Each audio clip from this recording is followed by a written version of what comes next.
വർഷങ്ങളായ അയൽക്കാരുടെ മുഖത്ത് നോക്കി ചിരിക്കാത്തവർ ഇന്ന് ഈ ഭൂമിയിൽ ജീവിക്കുന്നുണ്ട്. പള്ളിയിൽ വെച്ച് കണ്ടാൽ പോലും തോളുരുമി നിന്ന് നിസ്കരിക്കാൻ അറക്കുന്നവർ ഈ പറയപ്പെടുന്ന അയൽപക്ക ബന്ധങ്ങളുടെ ആ തകർച്ചയുടെ പേരിൽ ഈർഷ്യത മനസ്സിൽ കൊണ്ട് നടക്കുന്നവരുണ്ട്.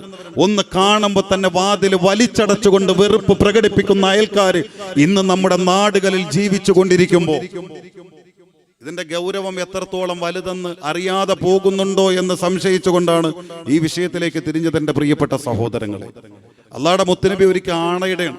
ഈ ആണയിടുന്ന ആരാ നോക്കണം? നബി മുഹമ്മദുർ റസൂലുള്ളാഹി മാ യൻതിഖു അനിൽ ഹവാ ഇൻ ഹുവ ഇല്ലാ വഹ്യു യൂഹാ. ഇത് വിശുദ്ധ ഖുർആൻ പറഞ്ഞു. ആ നബി തങ്ങൾ ആണയിടുകയാണ്. സ്വഹാബത്തിന്റെ മുമ്പിൽ നിന്ന് നബി തങ്ങൾ സത്യയുടെ ആരെ മുത്തുനബി സത്യയിടുന്നത്? അള്ളാഹിനെ പിടിച്ച് സത്യയുടെയാണ്. വല്ലാഹി ലാ യുമിൻ. നബി പറയാണ് അല്ലാഹുവാണ് അവൻ മുഅ്മിനല്ല, അല്ലാഹുവാണ് അവൻ മുഅ്മിനല്ല. ഒരു വട്ടം നബി പറഞ്ഞു. ഇത് പറയുന്ന നാവ് മുത്ത് റസൂലിന്റെ നാവാണ്. ആ നബി തങ്ങൾ സത്യയിടുന്നത് പടച്ച റബ്ബിനെ പിടിച്ചിട്ടാണ്. പകൽ വെളിച്ചം പോലെ അത് ഉറച്ച സത്യമാണ്, യാഥാർത്ഥ്യമാണ് എന്നുള്ളിടത്ത് സംശയമില്ല. നബി തങ്ങൾ ആണയിട്ടപ്പോ സ്വഹാബത്തിൻ വേദനിച്ചു, അവര് ഭയന്നു. കാരണം നബി തങ്ങൾ ആ ആണയിട്ട പരാജിതൻ ഞാനായിരിക്കുമോ എന്ന ഭയം. ആ ഭയത്തോടെ അവർ നബിത്തങ്ങളെ തന്നെ ഭയത്തിന്റെ കണ്ണോടുകൂടി നോക്കുമ്പോ അള്ളാഹുടെ മുത്തുനബി വീണ്ടും പറഞ്ഞു വല്ലാഹി ലാ യുമിൻ. അല്ലാഹുവാണ് അവൻ മുഅ്മിനല്ല, അവൻ യഥാർത്ഥ വിശ്വാസിയല്ല. നബിത്തങ്ങൾ രണ്ടാമതും പറയുന്നു. അപ്പൊ ആണ് രണ്ടായി, സത്യം രണ്ടായി. വീണ്ടും നബിത്തങ്ങൾ തന്നെ ശ്രദ്ധിച്ചു. അള്ളാഹുടെ മുത്തുനബി മൂന്നാമതും ആണയിട്ട് വല്ലാഹി ലാ യുമിൻ, അല്ലാഹുവാണ് അവൻ മുഅ്മിനെ അല്ല. നിങ്ങൾ സംശയിക്കണ്ട. മുത്തുനബി 3 തവണ ആണയിട്ടപ്പോ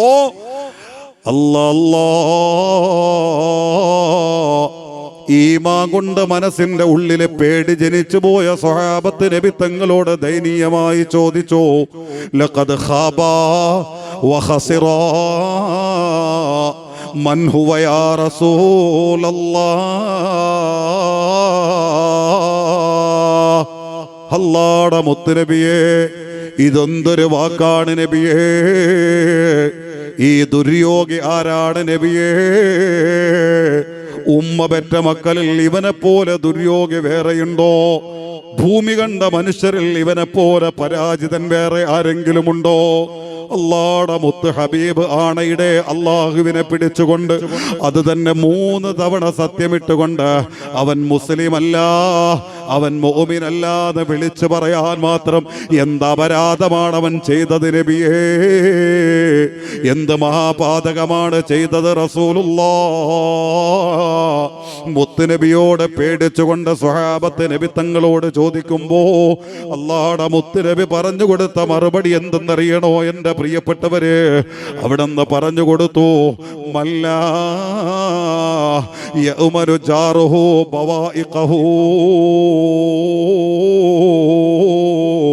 മദീനത്തുർ റഹ്മയുടെ സാധു സഹായ സമിതിയാൽ സംഘടിപ്പിക്കപ്പെട്ട ഈ പരിശുദ്ധമായ മജ്ലിസിൽ വെച്ചുകൊണ്ട് ബന്ധങ്ങളുടെ വിലയറിയാൻ അല്ലാഹു തആല അവസരം തന്ന ഉമ്മ, ഇത് ചെറിയ വിഷയമായി കാണല്ല ഉമ്മ. എൻ്റെ പ്രിയപ്പെട്ട പെങ്ങളെ, ഇതൊരു ചെറിയ വിഷയമായിട്ട് കാണല്ല മോളെ. ആണയിട്ടത് മുത്തുനബിയാണ്. ആ പരിശുദ്ധ നാവ് കൊണ്ട് 3 വട്ടമാണ് സത്യം ആവർത്തിച്ചത്. അത് തന്നെ പരമദയാലുവായ റബ്ബിനെ പിടിച്ചാണ്. എന്നിട്ട് എന്തേ നബി തങ്ങൾ ആ പരാജിതന്റെ സ്വഭാവമായി പറഞ്ഞതെന്തറിയുമോ? മല്ലായ ഉമരു ജാറുഹു ബവാഇഖഹു. സ്വന്തം അയൽപക്കക്കാരനെ വേദനിപ്പിക്കുന്നവനാരോ, സ്വന്തം അയൽപക്കക്കാരനെ വിഷമിപ്പിക്കുന്നവനാരോ, സ്വന്തം അയൽപക്കത്ത് ജീവിക്കുന്നവളെ പ്രയാസപ്പെടുത്തുന്നവളാരോ, സ്വന്തം അയൽപക്കത്ത് ജീവിക്കുന്നവരുടെ രഹസ്യങ്ങളെ പരസ്യപ്പെടുത്തുന്നവരാരോ, അവരെ മാന്യത തകർക്കുന്നവരാരോ, അവരെ അന്നം മുട്ടിക്കുന്നവരാരോ, അവരെ വെള്ളം തടയുന്നവരാരോ, ഇല്ലാ കഥകൾ പറഞ്ഞ് അവരുടെ മാന്യതയോ അവരെ അവഹേളിച്ചുകൊണ്ട് നാട്ടിലിറങ്ങാൻ കഴിയാത്ത തരത്തിൽ അവരെ വേദനിപ്പിക്കുന്നവനാരോ? അല്ലാഹുവാണ് അവൻ മുഅ്മിനല്ല, അല്ലാഹുവാണ് അവൻ മുഅ്മിനല്ല, അല്ലാഹുവാണ് അവൻ മുഅ്മിനല്ല. നബി മുഹമ്മദ് മുസ്തഫ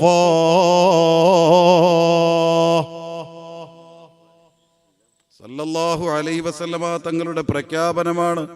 എൻ്റെ പ്രിയപ്പെട്ട സഹോദരങ്ങളെ, അതുകൊണ്ട് ഇതൊരു ചെറിയ വിഷയമായിട്ട് കാണണ്ട. ചെറിയ ചെറിയ ചെറിയ പ്രശ്നങ്ങളുടെ പേരിൽ വർഷങ്ങളായി മിണ്ടാത്ത അയൽപ്പക്കക്കാരായി ഞാനും നിങ്ങളും ജീവിക്കുമ്പോൾ ഏത് സ്വർഗമാണ് പ്രതീക്ഷിക്കുക? ഏത് പടച്ചവന്റെ പൊരുത്തമാണ് പ്രതീക്ഷിക്കുക? എൻ്റെ പ്രിയപ്പെട്ടവരെ, ഒരൽപ്പം പേടിയോടുകൂടി തന്നെ ഞാനൊന്ന് ചോദിക്കട്ടെ, എൻ്റെ ഈ മുമ്പിലിരിക്കുന്ന മജ്‌ലിസിനോട്, എൻ്റെ ശരീരത്തോടൊപ്പം അള്ളാഹുവിനെ ഉപദ്രവിക്കാൻ ഏതെങ്കിലും ആഗ്രഹിക്കുന്ന മനസ്സുകൾ ഈ കൂട്ടത്തിലുണ്ടോ? പറയാൻ തന്നെ പേടിയുണ്ട്. അള്ളാഹനെ ഉപദ്രവിക്കുകയോ? ചിന്തിക്കാൻ പറ്റോ? ഈമാനുള്ളവന് പൊള്ളുമ്പോ അള്ളാഹനെ ഉപദ്രവിക്കാനോ? ഇയാൾ എന്തായി പറയണെന്ന് പേടി വരും. എങ്കിൽ ആ പേടിയുടെ കാരണങ്ങൾ നമ്മൾ അറിയാതെ ഇവിടെ നടക്കുന്നുണ്ട്. തത്വത്തിൽ അതിവിടെ നടക്കുന്നുണ്ട്. എന്റെ സഹോദരിക്ക് കഴിയോ? എന്റെ ഉമ്മാക്ക് കഴിയോ? ഇത് അബൂ റബീന്റെ വാക്കല്ല, സയ്യിദുനാ റസൂലുള്ളാഹി സ്വല്ലല്ലാഹു അലൈഹി വസല്ലമ തങ്ങൾ പഠിപ്പിച്ച വാക്കാണ്. അള്ളാഹുവിനെ ഉപദ്രവിക്കാൻ നമുക്ക് കഴിയില്ലെങ്കിൽ നമ്മുടെ അയൽപ്പക്കക്കാരെ നമ്മൾ ഉപദ്രവിക്കരുത്, നമ്മൾ വേദനിപ്പിക്കരുത്. അവരെ മോശത്തരങ്ങളായി നടക്കുന്ന കാര്യങ്ങൾ പോലും നാട്ടിലോ മറ്റുള്ളവരെ മുമ്പിലോ അറിഞ്ഞവരെ അവഹേളിക്കരുത്, പറഞ്ഞവരെ നാണം കെടുത്താൻ നമ്മൾ ശ്രമിക്കരുത്. എങ്കിൽ നമ്മൾ ഉപദ്രവിച്ചത് റബ്ബിനെയാ. അള്ളാഹനെ ഉപദ്രവിച്ചാൽ അള്ളാഹ്ക്ക് വേദനിക്കുമെന്നല്ല അർത്ഥം. എന്നെ ഉപദ്രവിച്ചവനായി ഞാൻ അവരെ പരിഗണിക്കും. ഞാൻ അങ്ങനെ പരിഗണിച്ചാൽ എന്നെ ഉപദ്രവിക്കാൻ മാത്രം അവൻ വളർന്നോ എന്ന തരത്തിൽ ഞാൻ പ്രതികരിക്കും. അല്ല പ്രതികരിക്കാൻ തുടങ്ങിയ വല്ല രക്ഷ ഉണ്ടാവോ? എൻ്റെ പ്രിയപ്പെട്ട സഹോദരങ്ങൾ, ആദും സമൂദും സ്വദൂമും നമ്മളെ മുമ്പിലുള്ള തെളിവുകളല്ലേ? അതൊക്കെ സഹിക്കാൻ കഴിയോ? എൻ്റെ പ്രിയപ്പെട്ടവരെ, അല്ലാഹുവിന്റെ മുത്തുനബി പറഞ്ഞു, മൻ ആദാ ജാറഹു, ആരെങ്കിലും അവന്റെ അയൽക്കാരനെ വേദനിപ്പിച്ചാൽ, അത് എങ്ങനെ വേദനിപ്പിച്ചതായാലും വേണ്ടില്ല. നമ്മളെ രീതിയിൽ ചിന്തിച്ചോക്കെ, ഈ വേദനിപ്പിക്കുക, ഉപദ്രവിക്കുക എന്നൊക്കെ പറഞ്ഞപ്പോൾ അവന്റെ വസ്തു പിടിച്ചെടുക്കുക അല്ലേ, അതൊക്കെ വലിയ ഉപദ്രവങ്ങളാണ്. അത് മാത്രമല്ല ഉപദ്രവം, അവന്റെ പുരയിടത്തിൽ വളർന്നുകൊണ്ടിരുന്ന 10 വർഷം കഴിഞ്ഞ മരത്തിന്റെ വേര് എൻ്റെ പുരയിടത്തിലേക്ക് വന്നപ്പോൾ ഞാൻ അത് എൻ്റെതാണെന്ന് പറഞ്ഞുകൊണ്ട് എൻ്റെ സ്വാധീനം വെച്ച് അത് എൻ്റെതാക്കാൻ വേണ്ടി ഞാൻ ശ്രമിക്കുമ്പോൾ എൻ്റെ അയൽക്കാരനെ ഞാൻ ഉപദ്രവിച്ചു. അതൊക്കെ ഉപദ്രവം തന്നെ. അതൊക്കെ അതിൻ്റെ ഹൈ പൊസിഷനിലെത്തിയ ഉപദ്രവങ്ങളാണ്. ഇത് അതുമല്ല, താഴേക്കിടയിൽ ഉപദ്രവമായി കാണാത്ത സംഗതികളുണ്ട് നമുക്കിടയിൽ. എൻ്റെ പ്രിയപ്പെട്ടവരെ, അല്ലാഹുവിന്റെ മുത്തുനബി പറയേ, അങ്ങനെ ഏത് തരത്തിലുള്ള ഉപദ്രവമാണെങ്കിലും ആരവന്റെ അയൽക്കാരനെ ഉപദ്രവിക്കുന്നുവോ ഫഖദ് ആദാനി, അവൻ ഉപദ്രവിച്ചത് എന്നെയാണ്. അബൂ റബീനല്ല, സയ്യിദുനാ മുത്തു മുഹമ്മദ് മുസ്തഫ. കഴിയോ നമുക്ക് വേണ്ടി കഷ്ടപ്പെട്ട നമ്മുടെ മുത്തുനബി, നമുക്ക് വേണ്ടി നാളെ ശഫാഅത്ത് ചെയ്യുന്ന നമ്മുടെ മുത്തുനബിയെ ഉപദ്രവിക്കാൻ നമുക്ക് കഴിയോ? എൻ്റെ പ്രിയപ്പെട്ടവരെ, അങ്ങനെയല്ലേ? നമ്മുടെ അയൽക്കാരെ ഒരു നിലയ്ക്ക് നമ്മൾ ഉപദ്രവിക്കാൻ പാടില്ല, വേദനിപ്പിക്കാൻ പാടില്ല. ആരവന്റെ അയൽക്കാരനെ ഉപദ്രവിച്ചോ അവൻ എന്നെയാ ഉപദ്രവിച്ചത്. അങ്ങനെ ആരെങ്കിലും എന്നെ ഉപദ്രവിച്ചാലോ, വമൻ ആദാനി, ആരെങ്കിലും എന്നെ ഉപദ്രവിച്ചാൽ ഈ മുഹമ്മദ് നബി അവനോട് പ്രതികാരം ചെയ്യില്ല, പക്ഷേ അവനോട് പകരം ചെയ്യുന്നത് ഫഖദ് ആദല്ലാഹ്, കാരണം അവൻ ഉപദ്രവിച്ചത് എന്നെ ഉപദ്രവിക്കുമ്പോൾ അത് അള്ളാഹനെ ഉപദ്രവിച്ചതാക്കി അള്ള കണക്കാക്കും. പിന്നെ അള്ളയാ ദണ്ഡനം കൊടുക്കുക. താങ്ങാൻ നമ്മൾ കൊണ്ട് കഴിയില്ല എൻ്റെ പ്രിയപ്പെട്ടവരെ. അതുകൊണ്ട് തൊടണ്ട നമ്മുടെ അയൽക്കാരെ. വല്ലദീന യസ്ലൂന മാ അമറല്ലാഹു ബിഹി അൻ യൂസല വയഖ്ശൗന റബ്ബഹും വയഖാഫൂന സൂഅൽ ഹിസാബ്. വിശുദ്ധ ഖുർആൻ പറയുന്ന ഏറ്റവും സുന്ദരമായ ബന്ധം, 2024 അഭിനവ ലോകത്തിന്റെ മുമ്പിൽ 1% പോലും മൂല്യത്തോടെ കാണാത്ത ബന്ധം, അയൽപക്ക ബന്ധം. മനസ്സിലാക്കണം, നമ്മൾ തിരിച്ചറിയണം. എൻ്റെ കാര്യം കൊണ്ടല്ലല്ലോ ഉസ്താദേ, അതൊക്കെ നമുക്ക് ഇവിടെ പറയാനേ പറ്റൂ. അള്ളാഹുടെ മുമ്പിൽ എത്തുമ്പോൾ നമുക്ക് പറയാൻ സാധ്യമല്ല എൻ്റെ പ്രിയപ്പെട്ട സഹോദരങ്ങൾ. അതുകൊണ്ട് എല്ലാ ഭാഗത്തു നിന്ന് ഈ ബന്ധങ്ങളെ ഭദ്രാക്കാൻ തന്നെ നമ്മൾ ശ്രമിക്കണം. ഈ ബന്ധത്തിന്റെ വലിപ്പം എത്രയെന്നറിയോ? നമ്മൾ ഈ അയൽക്കാരെ ഉപദ്രവിക്കുക എന്ന് പറയുമ്പോൾ അവരെ ശരീരത്ത് പോയി കുത്തുക, അവരെ കൊങ്ങയ്ക്ക് പിടിക്കുക എന്നൊക്കെ നമ്മൾ വിചാരിക്കണം. അത് മാത്രമല്ല, നമ്മുടെ അയൽക്കാരൻ്റെ വീട്ടിൽ, ഞാനും ഒരു അയൽക്കാരനാണ്, എനിക്കുണ്ട് അയൽക്കാർ, നിങ്ങൾക്കുണ്ട് അയൽക്കാർ. എൻ്റെ അയൽക്കാരൻ്റെ വീട്ടിൽ വളർത്തുന്ന ഒരു കോഴി, സാധാരണഗതിയിൽ നമ്മളെ വീട്ടിലൊക്കെ നടക്കുന്ന സംഭവമാണ്. അല്ലെങ്കിൽ അവിടെ വളർത്തുന്ന ഒരു ആട്, അല്ലെങ്കിൽ അവിടെ വളർത്തപ്പെടുന്ന ഏതെങ്കിലും ഒരു പക്ഷി അത് പറന്ന് എൻ്റെ വീട്ടിൻ്റെ മുറ്റത്ത് വന്ന് നിന്നു. വേറെ ഉപദ്രവങ്ങളൊന്നും ഇല്ലാതെ അത് വന്ന് നിൽക്കുമ്പോൾ എൻ്റെ അയൽക്കാരൻ്റെ കോഴിയോ അല്ലെങ്കിൽ എൻ്റെ അയൽക്കാരൻ്റെ പൂച്ചയോ കൊടുക്കാൻ ഒരു എറിയെന്നും പറഞ്ഞ് ഒരു എറിയെടുത്തു. അതിനൊന്ന് നൊന്തു, അതൊന്ന് നിലവിളിച്ചു. ആ നിലവിളി കേട്ടപ്പോൾ അയൽക്കാരന് വേദനിച്ചു. എൻ്റെ ആടിനാണല്ലോ അവൻ അടിച്ചത്, എൻ്റെ കോഴിയാണല്ലോ അവൻ അടിച്ചത്, എൻ്റെ വീട്ടിലെ പൂച്ചയാണല്ലോ അവൾ ഉപദ്രവിച്ചത് എന്ന തരത്തിലൊരു വേദന വന്നാൽ ഫഖദ് ആദല്ലാഹ്, നീ ഉപദ്രവിച്ചത് അല്ലയ്യ. അത് തിരിച്ചും ചിന്തിക്കണം. എൻ്റെ വീട്ടിൽ വളർത്തുന്ന കോഴി അപ്പുറത്തെ പിരടത്തിൽ ഇറങ്ങിയിട്ട് ആ വീട്ടിൽ അവർ കഷ്ടപ്പെട്ട് വളർത്തുന്ന ചെടികളോ വല്ല പച്ചക്കറികളോ വല്ല മുളവോ തക്കാളിയോ അത് കൊത്തും, അതിനെ നശിപ്പിക്കും എന്ന് കണ്ടാൽ നമ്മുടെ ജീവിയെ നമ്മൾ അവിടെ വിടാൻ പാടില്ല. അവിടെ വളർത്തപ്പെടുന്ന വല്ല വൃക്ഷ ചെടികളിലോ എൻ്റെ ആട് പോയിട്ട് കടിച്ചതിനെ നശിപ്പിക്കുമെന്ന് കണ്ടാൽ എൻ്റെ ജീവികളെ ഞാൻ അങ്ങനെ സ്വൈരവിഹാരത്തിന് വിടാൻ പാടില്ല. അങ്ങനെ വിട്ടുകൊണ്ട് എൻ്റെ ജീവി അപ്പുറത്തെ പിരയിടത്തിൽ ചെന്ന് എൻ്റെ അയൽക്കാരൻ്റെ ഏതെങ്കിലും ഒരു സസ്യലതാദിയുടെ ചെടിയുടെ തലപ്പിലെങ്ങാനും കടിച്ചിട്ട് അയാളെ വേദനിപ്പിച്ചാൽ എൻ്റെ പ്രിയപ്പെട്ട പെങ്ങളെ, എൻ്റെ പ്രിയപ്പെട്ട സഹോദര, ഫഖദ് ആദല്ലാഹ്, നീ ഉപദ്രവിച്ചത് റബ്ബിനെയാ. അങ്ങനെ ചിന്തിക്കണം. എൻ്റെ അയൽക്കാരനെ ഉപദ്രവിക്കുന്ന തരത്തിലല്ല എന്നോട് ജീവികളെ വളർത്താൻ എൻ്റെ മുത്തുനബി എന്നെ പഠിപ്പിച്ചത്. ആ രീതിയിൽ എനിക്ക് സംവിധാനങ്ങൾ ഞാൻ തന്നെ ഒരുക്കിക്കൊള്ളണം അതിനെ വളർത്താൻ. വേറെ ശല്യമൊന്നും ഇല്ലെങ്കിൽ അതിനെ നമുക്ക് വിടാം, അവർക്ക് പൊരുത്തുണ്ടെങ്കിൽ നമുക്ക് വിടാം. ഇല്ലേ, നമ്മൾ ആ ഭാഗമൊക്കെ ശ്രദ്ധിക്കണം എൻ്റെ പ്രിയപ്പെട്ടവരെ. ചെറിയ വിഷയമല്ല. ഇല്ലെങ്കിൽ അള്ളാഹുടെ ശാപം പോലും ഇറങ്ങാൻ അത് കാരണവും. നമ്മൾ വിചാരിക്കുന്ന ഒരു ചെറിയ വിഷയമല്ല. അതേ യുദ്ധത്തിന് പോകാൻ വേണ്ടി സ്വഹാബത്ത് ഒരുങ്ങി നിൽക്കുന്ന പടയണി പോർമുഖത്താണ്. യുദ്ധത്തിന് പോകാൻ വേണ്ടി എല്ലാവരും ഇങ്ങനെ തയ്യാറെടുത്ത് നിൽക്കുകയാണ്. തക്ബീർ മുഴക്കത്തോടെ ധാർമ്മികമായി ഇസ്ലാമിക സംസ്ഥാപിത ലക്ഷ്യത്തിന് വേണ്ടി സ്വന്തം ശരീരങ്ങളെ പോർ രണാങ്കണങ്ങളിൽ ശത്രുവിന്റെ കയ്യിലുള്ള മൂർച്ചയുള്ള ഖഡ്ഗങ്ങൾ അന്തരീക്ഷത്തിലൂടെ സീൽക്കാര ശബ്ദത്തിലൂടെ ചുഴറ്റി വീഴുമ്പോൾ അതിന്റെ മുമ്പിൽ സ്വന്തം ശരീരത്തെ തെളിച്ചു നിർത്തിക്കൊണ്ട് ചോരയിട്ട് വീഴുന്ന തരത്തിൽ അറുത്തു മുറിക്കപ്പെടുന്ന ശരീരഭാഗങ്ങളിലൂടെ പടച്ച റബ്ബിന്റെ പരിശുദ്ധമായ സ്വർഗത്തിന്റെ ഉന്നതമായ സ്ഥാനം കൊതിക്കുന്ന ധീര രക്തസാക്ഷികൾ. അത് കൊതിക്കാത്തവരുണ്ടോ? ആ ധാർമ്മികമായ പോർക്കളത്തിലേക്ക് പോകാൻ തയ്യാറെടുത്ത് നിൽക്കുന്ന സ്വഹാബ, ആ സ്വഹാബത്ത് അങ്ങനെ തയ്യാറെടുത്ത് നിൽക്കുക. അങ്ങനത്തെ ഒരു സംഭവം ഇന്ന് അറബ് ലോകത്തെ യുവാക്കളുടെ മുഴുവന്റെയും മനസ്സിന്റെ ഉള്ളറയിൽ ധാർമ്മികതയുടെ വലിയൊരു ശബ്ദമായി മാറിയിരിക്കുകയാണ്. നമ്മുടെ ഹമാസിന്റെ പുതിയൊരു നേതാവായിരുന്ന യഹ്യാ സിൻവാർ, ആ നേതാവിന്റെ അവസാന നേരത്തെ അദ്ദേഹം കൊല ചെയ്യപ്പെടുന്നതിന്റെ തൊട്ട് മുമ്പ് ഇസ്രായേലിന്റെ ഒളി ഡ്രോണുകൾ ചെന്നിട്ട് ക്യാമറയിലൂടെ അദ്ദേഹത്തെ ഒപ്പിയെടുക്കുമ്പോൾ വലത് കൈത്തലത്തിന്റെ മധ്യഭാഗം വെച്ച് തകർന്നു പോയിട്ട് ആ വേദനയിൽ കുളിച്ചു നിൽക്കുമ്പോഴും ഇടത് കൈയുടെ ഓരത്തിരിക്കുന്ന ചെറിയൊരു വടിയാകുന്ന ആയുധം കയ്യിലെടുത്തുകൊണ്ട് അപ്പോഴും സ്വന്തം ജോഗത്ത് സ്വന്തം ജന്മം നൽകപ്പെട്ട ജാട്ടിൽ തനിക്കും തന്നെ പോലെ ജീവിക്കാൻ അർഹതപ്പെട്ട സഹോദരങ്ങൾക്കും ജീവിക്കാനുള്ള അവകാശങ്ങളെ അറുത്ത് കളഞ്ഞ രക്തരക്ഷസുകൾക്കെതിരെയുള്ള ധാർമ്മികമായ പോരാട്ടത്തിലൂടെ അന്തരീക്ഷത്തിലേക്ക് വലിച്ചെറിഞ്ഞ ആ സുന്ദരമായ വടിയെന്ന് ഒരുപാട് ചെറുപ്പക്കാരിലൂടെ ഹമാസിനെയും അതുപോലെ തന്നെ ഫലസ്തീന്റെയും ഉള്ളിൽ ധാർമ്മികതയുടെ വിപ്ലവം സൃഷ്ടിച്ചുകൊണ്ടിരിക്കുമ്പോൾ ആലോചിച്ചോക്ക് പ്രിയപ്പെട്ടവരെ, ഒരുപാട് ചരിത്രം ആ ചുഴറ്റി എറിയപ്പെടുന്ന യഹ്യാ സിൻവാറിന്റെ കയ്യിൽ നിന്ന് നിർഗളിച്ച ആ ഒരു വടി വിളിച്ചു പറയുന്നുണ്ട്. അവരനുഭവിച്ചു കൊണ്ടിരിക്കുന്ന പതിറ്റാണ്ടുകളായുള്ള ഈ ജൂത ഇസ്രായേലിന്റെ വേട്ടപ്പട്ടികളുടെ കിരാതമായ അതിക്രമങ്ങളുടെ എത്രത്തോളം ഭീകരമാണ് എന്ന് ഒരു വലിയ ശബ്ദം, ഗൗരവം, സന്ദേശം വിളിച്ചു പറയുന്നുണ്ട് ആ ചുഴറ്റിയെറിച്ചലുകൾ. മാത്രമല്ല, വളർന്നു വരുമ്പോൾ നമ്മുടെ പ്രിയപ്പെട്ട മാതാക്കൾ, നമ്മുടെ പ്രിയപ്പെട്ട പെൺമക്കൾ, നമ്മുടെ പ്രിയപ്പെട്ട കുഞ്ഞുമക്കൾ തകർന്നെറിയപ്പെടുന്ന ബോംബർ വിമാനങ്ങളിൽ നിന്ന് മഴ വർഷിക്കും പോലെ വീണ്ടുകൊണ്ടിരിക്കുന്ന ബോംബുകളുടെ മുമ്പിൽ തകർന്നെറിയുന്ന കെട്ടിടാവശിഷ്ടങ്ങളുടെ അടിയിൽ ഞെരിഞ്ഞമർന്ന് മരിച്ചു വീഴുമ്പോൾ അവിടെ ഭീരുവായി നിൽക്കലല്ല, ഈ മക്കൾക്ക് വേണ്ടി, ഈ നാടിന് വേണ്ടി നിലകൊള്ളണമെന്ന് ആ ഫലസ്തീന്റെ മക്കളോട് വിളിച്ചു പറയുന്ന ആ ധീര പോരാളിയുടെ സുന്ദരമായ ധാർമ്മികമായ പോരാട്ടത്തിന്റെ ഒരു സുന്ദരമായ ശബ്ദം, അതിന്റെ അലയൊലി ഇന്ന് അറബ് ലോകത്തടക്കം ഇങ്ങനെ വീശിക്കൊണ്ടിരിക്കുമ്പോൾ പ്രിയപ്പെട്ടവരെ, ഇവിടെയും ഒരു യുദ്ധത്തിന് വേണ്ടി സ്വഹാബത്ത് ഇങ്ങനെ തയ്യാറാകണം. നബി തങ്ങൾ അവർക്ക് വേണ്ട നിർദ്ദേശങ്ങളൊക്കെ കൊടുത്തു.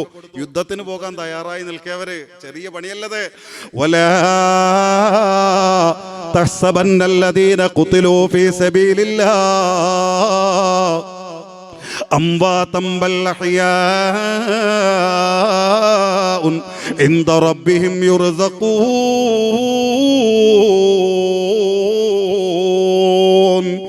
എന്തോ എന്തോരു സ്ഥാനമാണ്. പരിശുദ്ധമായ ധാർമ്മിക സമരത്തിൽ ഏർപ്പെട്ടുകൊണ്ട് വീരമൃത്യു വരിക്കേണ്ടി വന്നാൽ കിട്ടുന്ന സ്ഥാനം എത്രയാണ് പ്രിയപ്പെട്ടവരെ.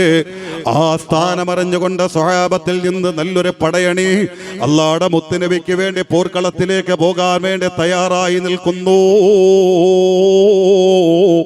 ആ നിൽക്കുന്നവർ തക്ബീർ മുഴക്കിക്കൊണ്ട് മാനസികമായി തയ്യാറെടുത്ത് നിൽക്കെ അല്ലാഹുവിന്റെ മുത്തുനബി അവരിലേക്ക് കടന്നു വരുന്നു. എന്നിട്ട് പറഞ്ഞു കൊടുത്ത സ്വഹാബ, ലാ യസ്ഹബനൽ യൗമ മൻ നാദാ ജാറഹു. ഈ കൂട്ടത്തിൽ നിന്ന് ഒരൊറ്റ വ്യക്തിയെ, അയാൾ ഇന്ന് ഞങ്ങളോടൊപ്പം യുദ്ധത്തിന് വരാൻ പാടില്ല.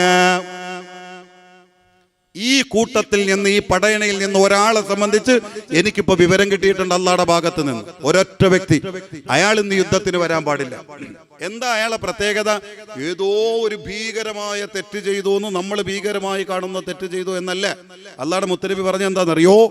മൻ ആദാ ജാറഹു. അവൻ ഇന്നത്തെ ദിവസം അവന്റെ അയൽപ്പക്കക്കാരനെ വേദനിപ്പിച്ചിട്ടുണ്ട്. ആ വേദനയുടെ തോത് എത്രയാണെന്ന് ചിന്തിച്ചു നോക്ക്. അപ്പൊ പിന്നെ നമ്മൾ നമ്മുടെ അയൽക്കാരെ വേദനിപ്പിക്കുന്നുണ്ടോ നമുക്ക് മനസ്സിലാക്കും. നബി തങ്ങൾ പറയാണ്, അവൻ ഇന്നത്തെ ദിവസം അവന്റെ അയൽപ്പക്കക്കാരനെ വേദനിപ്പിച്ചിട്ടുണ്ട്, വിഷമിപ്പിച്ചിട്ടുണ്ട്. ആ വേദനിപ്പിച്ചവൻ ഇന്ന് യുദ്ധത്തിന് വരാൻ പാടില്ല. അവൻ വന്നാൽ അല്ലാഹുവിന്റെ സഹായം ഉണ്ടാവില്ല. അല്ലാഹുവിന്റെ സഹായം ഉണ്ടാവില്ല. അപ്പൊ അയൽപക്കക്കാരനെ വേദനിപ്പിച്ച് നമ്മുടെ ദുആക്ക് ഇജാബത്ത് കിട്ടൂല.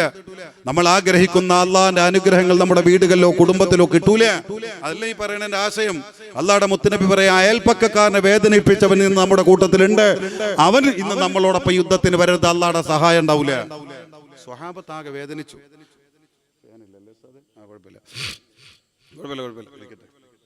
അത് ഇട്ട വലിയ സൗണ്ടോ?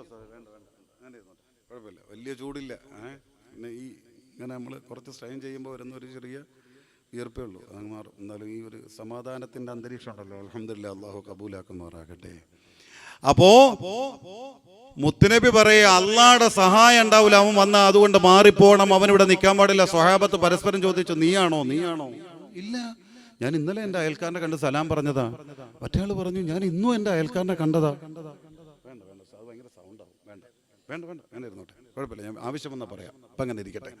അപ്പൊ അങ്ങനെയൊന്നും ഉപദ്രവിച്ചിട്ടില്ല, ആരും ഉപദ്രവിച്ചിട്ടില്ല, എല്ലാവരും അങ്ങനെ മാറേ. അല്ലാ,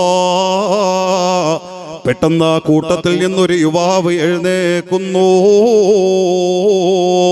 ഫഖാല റജുലുൻ മിനൽ ഖൗമി, അവരെ കൂട്ടത്തിൽ നിന്നൊരു യുവാവ് എഴുന്നേക്കുന്നു. എന്നിട്ട് മുത്ത് റസൂലുള്ളാഹിയുടെ മുമ്പിലെത്തുന്നു. എന്നിട്ട് നബി തങ്ങളോട് പറഞ്ഞു, യാ നബി അല്ലാഹുടെ മുത്ത് നബിയേ, ഇത് ഇത്ര വലിയ ഗൗരവമാണെന്ന് ഞാൻ അറിഞ്ഞില്ല, ചിന്തിച്ചില്ല. ഞാൻ എൻ്റെ അയൽക്കാരെ ഇന്ന് വേദനിപ്പിച്ച ഒരു പണിയെടുത്തിട്ടുണ്ട്. പക്ഷേ എൻ്റെ അയൽക്കാർ അതിൻ്റെ പേരിൽ വേദനിക്കുമോ എന്ന് എനിക്കറിയില്ലായിരുന്നു. ഞാൻ എന്താണ് അവരോട് ചെയ്തതെന്നറിയുമോ? അനബുൽതു ഫീ അസ്ലിഹാ ഇത്ജാരി. ഇന്ന് രാവിലെ എഴുന്നേറ്റതിന് ശേഷം എനിക്ക് മൂത്രമൊഴിക്കാനുള്ള അസഖ്യമായ വ്യഗ്രത എൻ്റെ ശരീരത്തിൽ നിന്ന് അനുഭവപ്പെട്ടു. ആ മൂത്രമൊഴിക്കാൻ വേണ്ടിയിട്ട് എൻ്റെ ശരീരം ഇങ്ങനെ വ്യഗ്രത കാണിക്കാൻ തുടങ്ങിയപ്പോ പെട്ടെന്ന് എൻ്റെ അയൽവാസിയുടെ മറയുണ്ടായിരുന്നു. ആ മറയുടെ പിന്നിലേക്ക് ഞാൻ ചെല്ലുന്നു. അവിടെ ഇരുന്ന് മൂത്രമൊഴിച്ചു. നബിയേ, ഇത് മഹാപാതകമാണെന്ന് ഞാൻ ചിന്തിച്ചില്ല, എൻ്റെ അയൽക്കാരെ വേദനിപ്പിക്കുന്ന കുറ്റമാണെന്ന് ഞാൻ ചിന്തിച്ചില്ല എന്ന് ഈ സ്വഹാബി മുത്തുനബിയോട് പറഞ്ഞു തീർന്ന ഉടനെ അല്ലാഹുവിന്റെ മുത്തുനബി അദ്ദേഹത്തെ നോക്കുന്നു. എന്നിട്ട് ആ സ്വഹാബിയോട് പറഞ്ഞു, ലാ തസ്ഹബിനൽ യൗമാ, ഇന്ന് ഞങ്ങളോടൊപ്പം യുദ്ധത്തിന് നീ വരല്ല. അത് തന്നെയാണടാ എനിക്ക് വിവരം കിട്ടിയത്. അയൽവാസിയെ വേദനിപ്പിച്ചവൻ നീയാണ്. കാരണം നിന്റെ കണ്ണിൽ അതൊരു ചെറിയ പ്രശ്നമായിരുന്നു, പക്ഷേ നിന്റെ അയൽക്കാരെ അത് വല്ലാതെ വേദനിപ്പിച്ചിരിക്കുന്നു. അയൽക്കാരെ വേദനിപ്പിച്ചവനായി നീ ഞങ്ങളോടൊപ്പം പോർക്കളത്തിലെത്തിയാൽ അല്ലാഹുവിന്റെ സഹായമുണ്ടാകില്ല. അതുകൊണ്ട് യുദ്ധത്തിന് വരല്ല. അല്ലാഹുവിന്റെ മുത്തുനബി മാറ്റി നിർത്തുന്നു. വജഅഫറുല്ലദീ യുഹീ വയുംസീ يطير مع الملائكة ابن أمي. മദീന പള്ളിയുടെ ഓരത്തുകൂടി അന്തരീക്ഷത്തിലൂടെ ചിറകടിച്ചുകൊണ്ട് പറക്കുന്ന ഒരു കൂട്ടം പറവുകളെ നോക്കിക്കൊണ്ട് അല്ലാഹുവിന്റെ മുത്തുനബി ഒരിക്കൽ പറഞ്ഞു, കണ്ടോ സ്വഹാബ, ഈ പറക്കുന്ന പറവകളെ പോലെ മൂത്തത്തിന്റെ രണാങ്കണത്തിൽ പിടഞ്ഞു വീണ് വീരമൃത്യു വരിച്ച് ഷഹീദായ എന്റെ ജഅഫറില്ലേ, ആ ജഅഫർ സ്വർഗത്തിലൂടെ പറക്കുന്നുണ്ട് സ്വഹാബ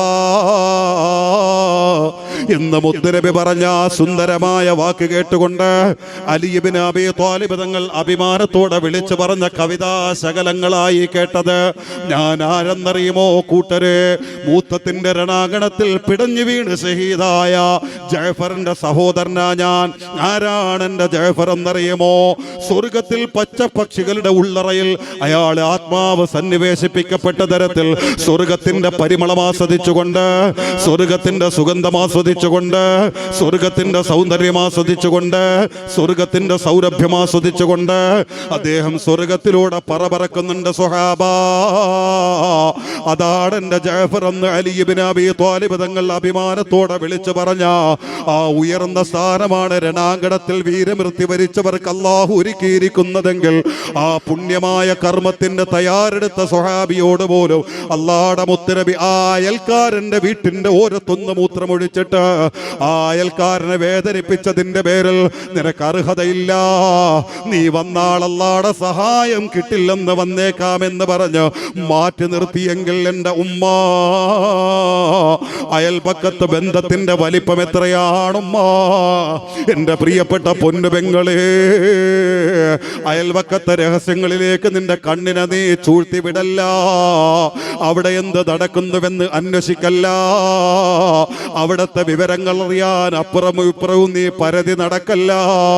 എന്റെ പൊന്നുമോള് അങ്ങനെയാണ് എന്നല്ല, വേണ്ട മോളെ, നീ അറിയാതെ പിശാച് നിന്നെ തകർക്കാൻ ഉപയോഗിക്കുന്ന ഏറ്റവും വലിയ ആയുധം നിന്റെ അയൽപക്കക്കാരോടുള്ള ഈർഷ്യത നിന്റെ മനസ്സിനകത്ത് നിറയ്ക്കലാണ്. വേണ്ട സഹോദരാ, കടകളിലും കമ്പോളങ്ങളിലും പള്ളിയുടെ ഓരങ്ങളിലും ഉസ്താദുമാരെ ചെവികളിലും ചെന്നിട്ട് അറിഞ്ഞോ വിവരമെന്ന് പറഞ്ഞ് സ്വന്തം അയൽവാസിയുടെ വീട്ടിലെ ദുരിതങ്ങളോ അവരെ വീട്ടിലെ കുടുംബ കലഹങ്ങളും ചെന്ന് പറഞ്ഞ് അവരെ അഭിമാനത്തിന്റെ ക്ഷതമേൽപ്പിക്കല്ല. എങ്കിൽ നിന്റെ നിസ്കാരം അല്ലാഹുക്ക് വേണ്ട, നിന്റെ നോമ്പ് അല്ലാഹുക്ക് വേണ്ട, നിന്റെ പാതിരാത്രിയിലെ കണ്ണുനീര് അല്ലാഹുക്ക് വേണ്ട മോളെ.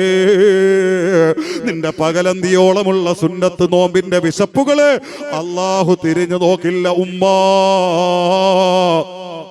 വല്ലദീന യസ്ലൂന മാ أمر الله به أن يوصل ويخشون ربهم ويخافون سوء الحساب. قرآن الأمر الجليل عز وجل. ഇതാണ് ഇസ്ലാമിന്റെ അധ്യാപനം. ഇതാണ് മുത്തുനബി പഠിപ്പിക്കുന്ന മുസ്ലിം. അവന്റെ അയൽപക്കത്ത് താമസിക്കുന്നവരാരാണെങ്കിലും അതേത് മതക്കാരനാണെങ്കിലും അവന്റെ വിശപ്പ് നീ തിരിച്ചറിയണം, അവന്റെ ദാരിദ്ര്യം നീ തിരിച്ചറിയണം, അവന്റെ കഷ്ടപ്പാട് നീ തിരിച്ചറിയണം. അവൻ ഒറ്റപ്പെട്ടു പോയി എന്ന് തോന്നുമ്പോ സാന്ത്വനത്തിന്റെ ചേർത്ത് പിടിക്കലുകൾ നിന്നിൽ നിന്ന് വേണം. അതാണ് ഇസ്ലാം പഠിപ്പിക്കുന്ന അയൽപക്കക്കാരൻ. അവനാണ് സ്വർഗം, അവനാണ് സ്വർഗം. നബി തങ്ങളുടെ മുമ്പിലേക്ക് ഒരു സ്വഹാബി വന്നു. എന്നിട്ട് ആ സ്വഹാബി നബി തങ്ങളോട് ചോദിക്കെ, ഒരു സൂത്രവാക്യം ചോദിക്കെ. ഒറ്റ വാക്കിൽ ഒരു ഉത്തരം ചോദിച്ചുകൊണ്ട് നബിയുടെ മുമ്പിലെത്തി. എന്നിട്ട് നബിയോട് ചോദിച്ചു. അദ്ദേഹത്തിന് അറിയാം, നബി തങ്ങളോട് ചോദിച്ച് നബിയുടെ വാവിൽ നിന്ന് ആ ഉത്തരം കിട്ടിയാൽ അത് മതി എനിക്ക് ജീവിക്കാൻ എന്ന് കൊതിച്ചുകൊണ്ട് നബിയുടെ മുമ്പിലെത്തി ചോദിച്ചു, യാ റസൂലല്ലാഹ് സ്വല്ലല്ലാഹു അലൈഹി വസല്ലം, മുത്തുനബിയെ ദുല്ലനി, അങ്ങ് എനിക്ക് പഠിപ്പിച്ചു തരണം, അലാ അമലിൻ, ഒരു നല്ല അമല്, ഒരു നല്ല ഇബാദത്ത് അങ്ങ് എനിക്ക് പഠിപ്പിച്ചു തരണം. എന്താണ് അമലിന്റെ പ്രത്യേകത? അമിൽതുഹു, ആ ഒരൊറ്റ അമലേ ഞാൻ ചെയ്യൂ, വേറൊന്നും ഉണ്ടാവൂല. നിർബന്ധമായ നിസ്കാരം ഉണ്ടാവും, നിർബന്ധമായ നോമ്പ് വന്നാൽ അതുണ്ടാവും. അതിനപ്പുറം വലിയ അമലിന്റെ പൊടിപ്പും തൊങ്ങലൊന്നും പറയാനുണ്ടാവൂല. അങ്ങ് ഈ പറഞ്ഞു തരുന്ന ഒരൊറ്റ അമല്, അത് മാത്രം ഞാൻ എൻ്റെ ജീവിതത്തിൽ ചെയ്യും. ആ അമല് കൊണ്ട് ദഖലൽ ജന്ന, എനിക്ക് സ്വർഗം കിട്ടണം. അതാ ചോദ്യം. ആ ഒരൊറ്റ അമല് കൊണ്ട് എനിക്ക് സ്വർഗം കിട്ടണം. അങ്ങനത്തെ ഒരു അമൽ അങ്ങ് എനിക്ക് പറഞ്ഞു തരണം. നബി തങ്ങളുടെ മുമ്പിൽ എത്തി ചോദിക്കും എന്ന് പറഞ്ഞാൽ, വലിയ അമലിനെന്നുള്ള ചിലപ്പോൾ ശാരീരികമായി കഴിവ് കാണൂല, രോഗിയായിരിക്കാം, എന്തെങ്കിലും ആയിരിക്കാം. അല്ല മടിയൊന്നുമല്ല, സ്വഹാബത്തിനടുത്ത് മടിയാ. ഇതിലാ ദലീല അലത്തൊരീഖി ഇലൽ ഇലാഹ് ഇല്ലാ മുതാബഅത്തുർ റസൂലിൽ മുക്മിലാ ഫി ഹാലിഹി വഫഅലിഹി വമഖാലിഹി വതതബ്ബഅന്ന വതാബിഅ ലാ തഅദിലാ.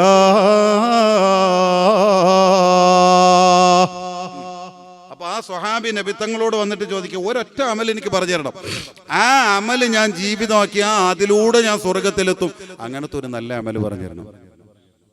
അള്ളാഹുടെ മുത്തുനബി മറുപടി കൊടുത്തു, എന്താണെന്നറിയോ? നമുക്കും അത് ചെയ്താൽ മതി സ്വർഗത്തിലെത്താൻ. കുൻ മുഹ്സിന, നീ നന്മയുള്ളവനാകണം, നീ ഉപകാരമുള്ളവനാകണം, നീ സഹായിയാകണം. അപ്പോൾ ഞാൻ സ്വഹാബി നബിയോട് തിരിച്ചു ചോദിച്ചു, കൈഫ അലമു അന്നി മുഹ്സിനുൻ, ഞാനൊരു നന്മയുള്ളവനാണ്, ഞാനൊരു നല്ലവനാണ് എന്നെങ്ങനെ എനിക്കറിയാൻ കഴിയും? എനിക്കത് അറിയണമല്ലോ. ഞാൻ നല്ലവനാണെന്ന് ഞാൻ സ്വയം വിലയിരുത്തിയാൽ ഞാൻ തന്നെ വിഡ്ഢിയല്ലേ? അതല്ല, അത് വിലയിരുത്താൻ പറ്റിയവരാരെങ്കിലും ഞാൻ നല്ലവനാണെന്ന് പറഞ്ഞു തരണം. അങ്ങ് പറഞ്ഞത് ഞാൻ നന്മയുള്ളവനാണെങ്കിൽ സ്വർഗത്തിലെത്തുന്നാണ്. എങ്കിൽ ആ നന്മയുള്ളവനാണെന്ന് ഞാൻ എങ്ങനെ അറിയാം? അള്ളാഹുടെ മുത്തുനബി അതിനോടുത്ത മറുപടി എന്താണെന്നറിയോ? സൽജീറാനക്ക, നിന്റെ അയൽപ്പക്കക്കാരുണ്ടോ നിനക്ക്? ഉണ്ട്, അയൽപ്പക്കക്കാരുണ്ട്. എങ്കിൽ അവരോട് ചോദിക്കും. നീ നേരിട്ട് പോകണ്ട. നേരിട്ട് പോയാൽ അവർ ചിലപ്പോൾ മറച്ചു വെച്ചിട്ട് ചിലപ്പോൾ നിൽക്ക കള്ളിയില്ലാതെ പലതും പറയും. അതൊന്നുമില്ലാതെ ഇതൊന്നും അറിയാത്ത ഒരാളിനെ അവരിലേക്ക് വിട്ടിട്ട് നീ ചോദിക്കണം, നിങ്ങൾ അപ്പുറത്ത് താമസിക്കുന്ന അയൽക്കാരനില്ലേ അബൂബക്കർ അല്ലെങ്കിൽ തോഹ അല്ലെങ്കിൽ തൊൽഹത്ത് ഏതോ ആയിക്കോട്ടെ, അയാൾ ആളെങ്ങനെയെന്ന് ചോദിക്കണം. അങ്ങനെ ചോദിക്കുമ്പോ ആ ചോദിക്കപ്പെടുന്ന അയൽക്കാർ അങ്ങനത്തെ നല്ല അയൽക്കാരായിരിക്കണം. അവർ നല്ല നിഷ്കളങ്കരാണ്, അവർ ഉള്ളതുപോലെ പറയുന്നവരാണ്. അല്ലാതെ ഏത് നന്മയും കണ്ടില്ലെന്ന് അടിക്കുന്ന വെറും നന്ദികേട് മാത്രം കാണിക്കുന്ന ചില അയൽപ്പക്കക്കാരുണ്ട്. അങ്ങനെ അവരിത് എല്ലാം നല്ലതാക്കി തന്നെ കാണുന്ന അയൽക്കാർ ഉള്ളതുപോലെ പറയുന്നു. അപ്പൊ അവരോട് ചെന്നിട്ട് ചോദിക്കണം, നിന്റെ അയൽക്കാരൻ എങ്ങനെയാണെന്ന് നീ ഒന്ന് ചോദിച്ചോക്ക്. നിന്റെ അയൽക്കാർക്ക് മുഴുവനും നിന്നെ കുറിച്ച് പറയാനുള്ളത് അന്നക മുഹ്സിനുൻ, നീ നല്ലവനാണ്. ഇന്നക മുഹ്സിനുൻ, നീ നല്ലവനാണ്, നീ നന്മയുള്ളവനാണ്, ഞങ്ങളെ നല്ല അയൽക്കാരനാണ്, ഞങ്ങളെ കണ്ടാൽ സലാം പറയുന്നു, ഞങ്ങളെ വീട് വിശേഷങ്ങൾ അന്വേഷിക്കുന്നു, ഞങ്ങൾക്കൊരാവശ്യം വന്നാൽ ഓടിയെടുക്കുന്നു, ഞങ്ങളൊന്ന് ഗർവ് കാണിച്ചാൽ പോലും ഒരു ഗർവുമില്ലാതെ ഞങ്ങളെ വീട്ടിലേക്ക് വരുന്നു, ഞങ്ങളെ ക്ഷേമം അന്വേഷിക്കുന്നു, ഞങ്ങൾക്ക് മരുന്നിന് ആവശ്യം വരുമ്പോ മരുന്ന് പോലും വാങ്ങിക്കൊണ്ട് തരുന്നു. ഇങ്ങനത്തെ നല്ല അയൽക്കാരനാണ് ഞങ്ങൾ അയൽപ്പക്കക്കാരൻ. എന്താ? നിന്റെ അയൽക്കാർക്ക് മുഴുവനും നിന്നെ കുറിച്ച് പറയാൻ കഴിയുമെങ്കിൽ ഫഇന്നക മുഹ്സിനുൻ, നീ നല്ലവനാണ്, നീ അല്ലാഹുവിന്റെ മുമ്പിൽ നന്മയുള്ളവനാണ്, നിനക്ക് സ്വർഗം എളുപ്പമാണ്. അതേ സമയത്ത് ഇൻകാലൂ, നിന്റെ അയൽക്കാർക്ക് നിന്നെ കുറിച്ച് പറയാറുള്ളത് ഇന്നക മുസീഉൻ, നല്ല വർത്തമാനമല്ല, അവൻ നല്ലവനല്ല, അവൻ നിസ്കരിക്കാറുണ്ട്, അവൻ ഇബാദത്ത് എടുക്കാറുണ്ട്, അവൻ വഅദ് പറയാറുണ്ട്, അവൻ ഒരുപാട് നല്ല കർമ്മങ്ങൾ ചെയ്യാറുണ്ട്, പക്ഷേ അവൻ ഞങ്ങളെ ഉപദ്രവിക്കുന്നവനാണ്, ഞങ്ങളെ വീട്ടിൽ എന്ത് നടക്കുന്നു എന്ന് അന്വേഷിക്കുന്നവളാണ്, ഈ വീട്ടിലെ രഹസ്യങ്ങൾ മറ്റുള്ളവരോട് പറയുന്നവളാണ്. നല്ല വർത്തമാനം നിന്നെ കുറിച്ച് പറയാൻ അവർക്ക് കഴിയുന്നില്ല. അത്തരത്തിലാണ് നിന്റെ അയൽക്കാരോടുള്ള നിന്റെ പെരുമാറ്റത്തിന്റെ ദൂഷ്യതയെങ്കിൽ ഫഇന്നക മുസീ, അല്ലാഹുവിന്റെ മുമ്പിൽ നീ നല്ലവനല്ല. അതുകൊണ്ട് തന്നെ റബ്ബിന്റെ സ്വർഗം നീ കൊതിക്കണ്ട. നബി മുഹമ്മദ് മുസ്തഫ സല്ലല്ലാഹു അലൈഹി വസല്ലമ തങ്ങൾ പഠിപ്പിക്കുന്ന ബന്ധം, എൻ്റെ പ്രിയപ്പെട്ടവരെ, അയൽപ്പക്ക ബന്ധം വിശദീകരിച്ചിരിക്കാൻ നേരെയില്ല. രക്തബന്ധത്തിലേക്ക് പോകണം. സമയം ഏകദേശം പകുതി കഴിഞ്ഞു. ദേ, ആ അയൽക്കാരോടുള്ള സ്നേഹത്തിന്റെ ഏറ്റവും സുന്ദരമായ ഒരു ഉദാഹരണം കാണണോ നിങ്ങൾക്ക്? ചരിത്രം പഠിപ്പിക്കുന്ന ഒരു വലിയ മഹാനുണ്ട്, സഹ്ലു ബിൻ അബ്ദുല്ലാഹി ദുസ്സുരി റളിയല്ലാഹു അൻഹു.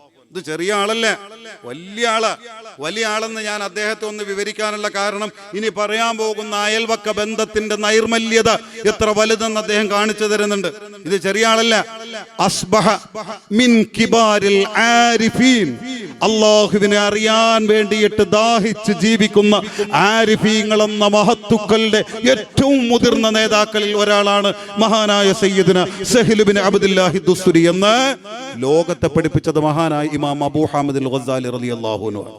അങ്ങനത്തെ ഒരു വലിയ മഹാനായ സഹ്ൽ ഇബ്നു അബ്ദുല്ലാഹി ദുസ്തുരി ചെറിയ ആളല്ല, ആരിഫീങ്ങളുടെ നേതാവാണ്. ഈ ആരിഫ് എന്ന് പറഞ്ഞാൽ ആരാന്നറിയോ? നമുക്കൊന്ന് മനസ്സിലാക്കാൻ പറയാം. ആലിമും സാധാരണക്കാരനും തമ്മിലുള്ള വ്യത്യാസം എന്താ? സാധാരണക്കാരനായ ഒരു ആബിദ്, ഒരു ആലിം, ഇവർ തമ്മിലുള്ള വ്യത്യാസം എന്താണെന്നറിയോ? ഈ ആബിദ് 1000 റക്അത്ത് നിസ്കരിച്ചാല് ഈ ആലിമിന്റെ 1 റക്അത്തിന്റെ സ്ഥാനത്തെത്തും. അതാണ് ആലിമിന്റെ പ്രത്യേകത. ഈ ആലിം 1 റക്അത്ത് നിസ്കരിച്ചു. ഈ സാധാരണക്കാരനായ ആബിദ്, അയാൾ ആലിമല്ല, അയാൾ 1000 റക്അത്ത് നിസ്കരിച്ചാല് ഈ ആലിമിന്റെ 1 റക്അത്തിന്റെ സ്ഥാനത്തെത്തും. അതാണ് ആലിമും സാധാരണക്കാരൻ. ഈ ആലിം 1000 റക്അത്ത് നിസ്കരിച്ചാലേ ഈ ആരിഫിന്റെ 1 റക്അത്തിന്റെ സ്ഥാനത്തെത്തും. അതാണ് ഈ ആരിഫ്. നമ്മൾ പറയണ വലിയ അല്ലാഹനെ അറിഞ്ഞ മഹത്തുക്കൾ. അലാ ബിദിക്രില്ലാഹി തത്മഇന്നുൽ ഖുലൂബ്.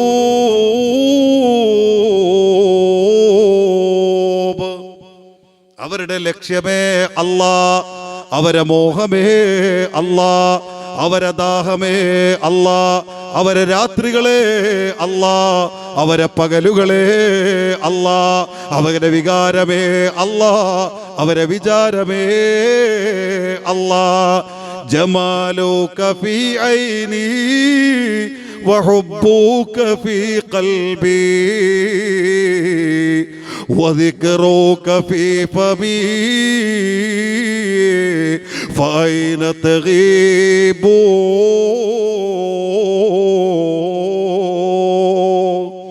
ഈ ആരിഫീങ്ങളുടെ പ്രേമകാവ്യമാണ് സഹോദര. ഈ ആരിഫീങ്ങളുടെ റബ്ബാകുന്ന പ്രേമവാചനത്തോടുള്ള പ്രണയത്തിന്റെ വാക്കുകളാണ് എൻ്റെ പ്രിയപ്പെട്ട പെങ്ങളെ ഈ വരികൾ. അങ്ങനത്തെ 100 കണക്കിന് വരികളുണ്ട്. പടച്ചവനെ, എൻ്റെ കണ്ണിൽ കാണുന്ന സൗന്ദര്യം മുഴുവനും നിന്റെതാ. ഈ ഭൂമിയിൽ ഏത് കാഴ്ച കാണുന്നുവോ അതിലൂടെ ഞാൻ കാണുന്നത് നിന്റെ സൗന്ദര്യമാ. ഈ ഭൂമിയിൽ എന്തൊക്കെ ഞാൻ കേൾക്കുന്നുണ്ടോ അതിലൂടെ ഞാൻ അറിയുന്നത് മുഴുവനും നിന്നെയാ. ഞാൻ കേൾക്കുന്നത് മുഴുവനും നിന്നെയാ. എൻ്റെ മനസ്സ് ചിന്തിക്കുന്നത് മുഴുവനും നിന്നെയാ. ഒരു നേരത്തെ ഭക്ഷണം ഇറങ്ങണമെങ്കിൽ എനിക്ക് നിന്റെ ഓർമ്മ വേണമല്ല. ഒരു തുള്ളി വെള്ളം എൻ്റെ ഉള്ളിൽ ഇറങ്ങണമെങ്കിൽ നിന്റെ ഓർമ്മ എനിക്ക് വേണമല്ല. രാത്രികളുടെ ഇരുളുകളെ ഞാൻ കൊതിച്ചു പോകാറുണ്ട്. കാരണം എന്തെന്നറിയുമോ? സമകാലിക ലോകമായി ഇരുള പുതച്ച് കിടക്കുമ്പോ, സമശീർഷ ലോകമായി ഇരുള പുതച്ചുറങ്ങുമ്പോ എൻ്റെ കൽബ് ദാഹിക്കുന്നത് നിന്നെ പ്രണയിക്കാനാ. എൻ്റെ മനസ്സ് മുഴുവനും നിന്നിലാ. നിന്നെ അറിയണമല്ല, നിന്നിൽ അലിയണമല്ല, നിന്നെ സ്നേഹിക്കണമല്ല, നിന്നെ അറിയണമല്ല. അതിനല്ലേ ഈ ആയുസ് ഞാൻ ചോദിക്കുന്നത്, അതിനല്ലേ ഈ ആയുസ് നീ നീട്ടിത്തരാ ഞാൻ കൊതിക്കുന്നത്. എൻ്റെ കൈകളെങ്ങാനം പിൻവലിച്ചിട്ട് ഈ കൈകൾക്ക് പകരം നീ ചിറകുകളെങ്ങാനം മുളപ്പിച്ചു തന്നിരുന്നെങ്കിൽ എപ്പോഴേ ഞാൻ പറക്കുമായിരുന്നു.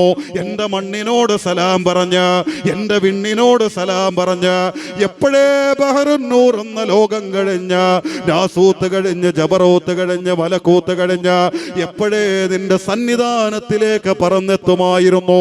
അതിന് മാത്രം നിനക്ക് വേണ്ടി ദാഹിക്കുകയാണ് ഞാൻ റബ്ബേ. അതുകൊണ്ട് തന്നെ എന്നിൽ നിന്ന് വരുന്ന വീഴ്ചകളുടെ പേരിൽ എന്നോട് പിണങ്ങരുതേ അല്ലാ, എന്നെ വെറുക്കരുതേ അല്ലാ, എന്നെ അകറ്റരുതേ അല്ലാ. അലാ ബിദിക്രില്ലാഹി തത്മഇന്നുൽ ഖുലൂബ്.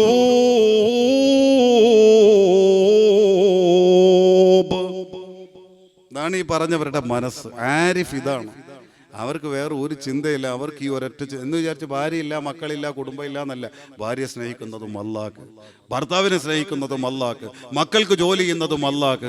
ആരിൽ നിന്ന് എന്ത് വിവരക്കേട് വന്നാലും അതൊക്കെ സഹിക്കാൻ മാത്രമുള്ള മനസ്സിന്റെ വിശാലത അല്ലാഹുവിന്റെ ദിക്റുകളിലൂടെ, ഓർമ്മകളിലൂടെ അവരെ മനസ്സിന് അല്ലാഹു നൽകിയിട്ടുള്ള വല്ലാത്തൊരു മനസ്സ്. അതൊരു ചെറിയ ജീവിതമല്ല, ഒരു വല്ലാത്ത അനുഭൂതിയാണ്. അല്ലാഹു നമുക്ക് നൽകുമാറാകട്ടെ. ദുആ ചെയ്യാം, ഇത് പറയാം എന്നതിനപ്പുറമൊന്നും നമ്മൾ അനുഭവിച്ചിട്ടില്ല. അതൊരു ലോകമാണ്. അള്ളാഹ്ക്ക് വേണ്ടി എന്തും അവർ സഹിക്കും. അങ്ങനെ വരുമ്പോൾ അവരുടെ ശരീരത്തിൽ അനുഭവിക്കുന്ന വേദനകൾ പോലും അവർ ചിരിച്ചുകൊണ്ട് സ്വാഗതം ചെയ്യും. അവർക്ക് ശത്രുക്കളില്ല, അവർക്ക് വെറുപ്പുകളില്ല, അവർക്ക് അവജ്ഞകളില്ല. എൻ്റെ റബ്ബിന്റെ പടപ്പുകളാണിതെല്ലാം. അവരിൽ നിന്ന് വരുന്ന ഏത് ഉപദ്രവങ്ങളും ഒരു കുഴപ്പമില്ല, ഉപദ്രവിക്കുമ്പോഴും അല്ലാഹ് ഇവർക്ക് മാപ്പ് കൊടുക്കണേ എന്ന് പറയുന്ന ഒരു മനസ്സ്.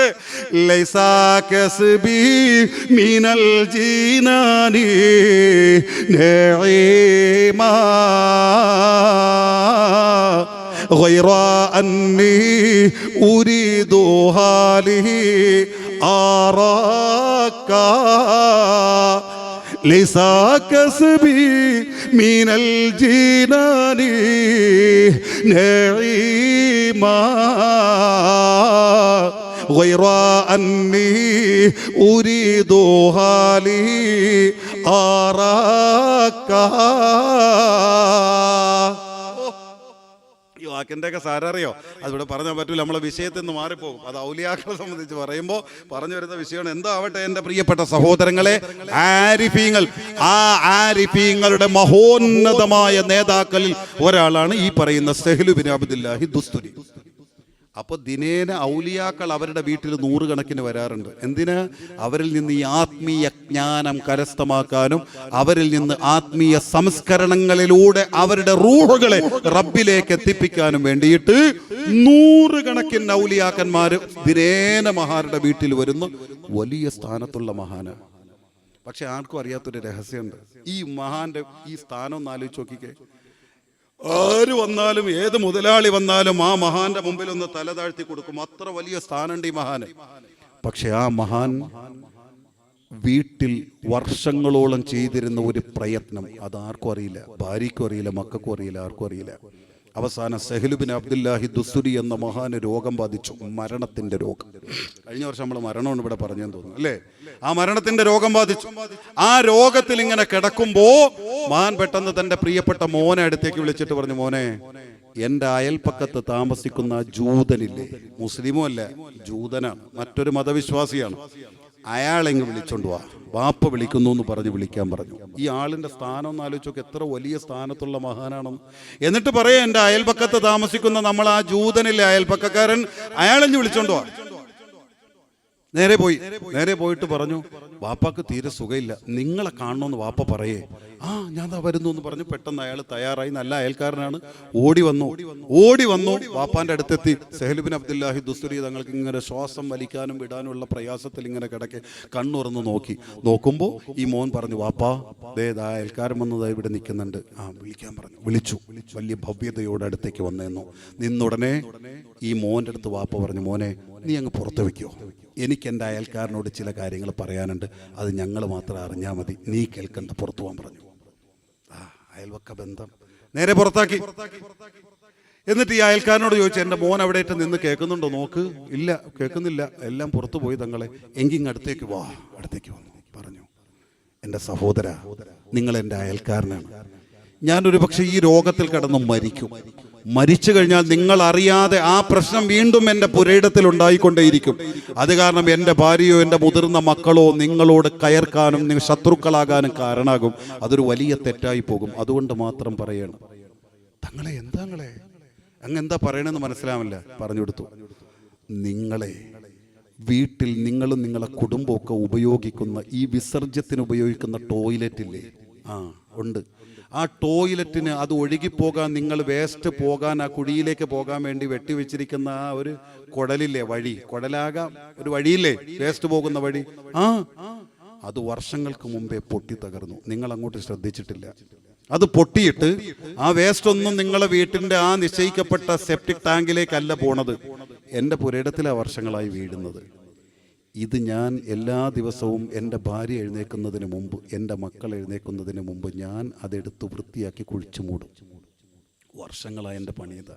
ഇത് ആളാരാന്നൊന്ന് ആലോചിച്ച് നോക്കിക്കുക എൻ്റെ പ്രിയപ്പെട്ടവരെ. ഇത്രയും വലിയ സ്ഥാനത്തുള്ള മഹാൻ പറയേ, അതും അപ്പുറത്ത് താമസിക്കുന്ന മറ്റൊരു മതവിശ്വാസിയാണ്, പക്ഷെ അയൽപക്കക്കാരനാണ്.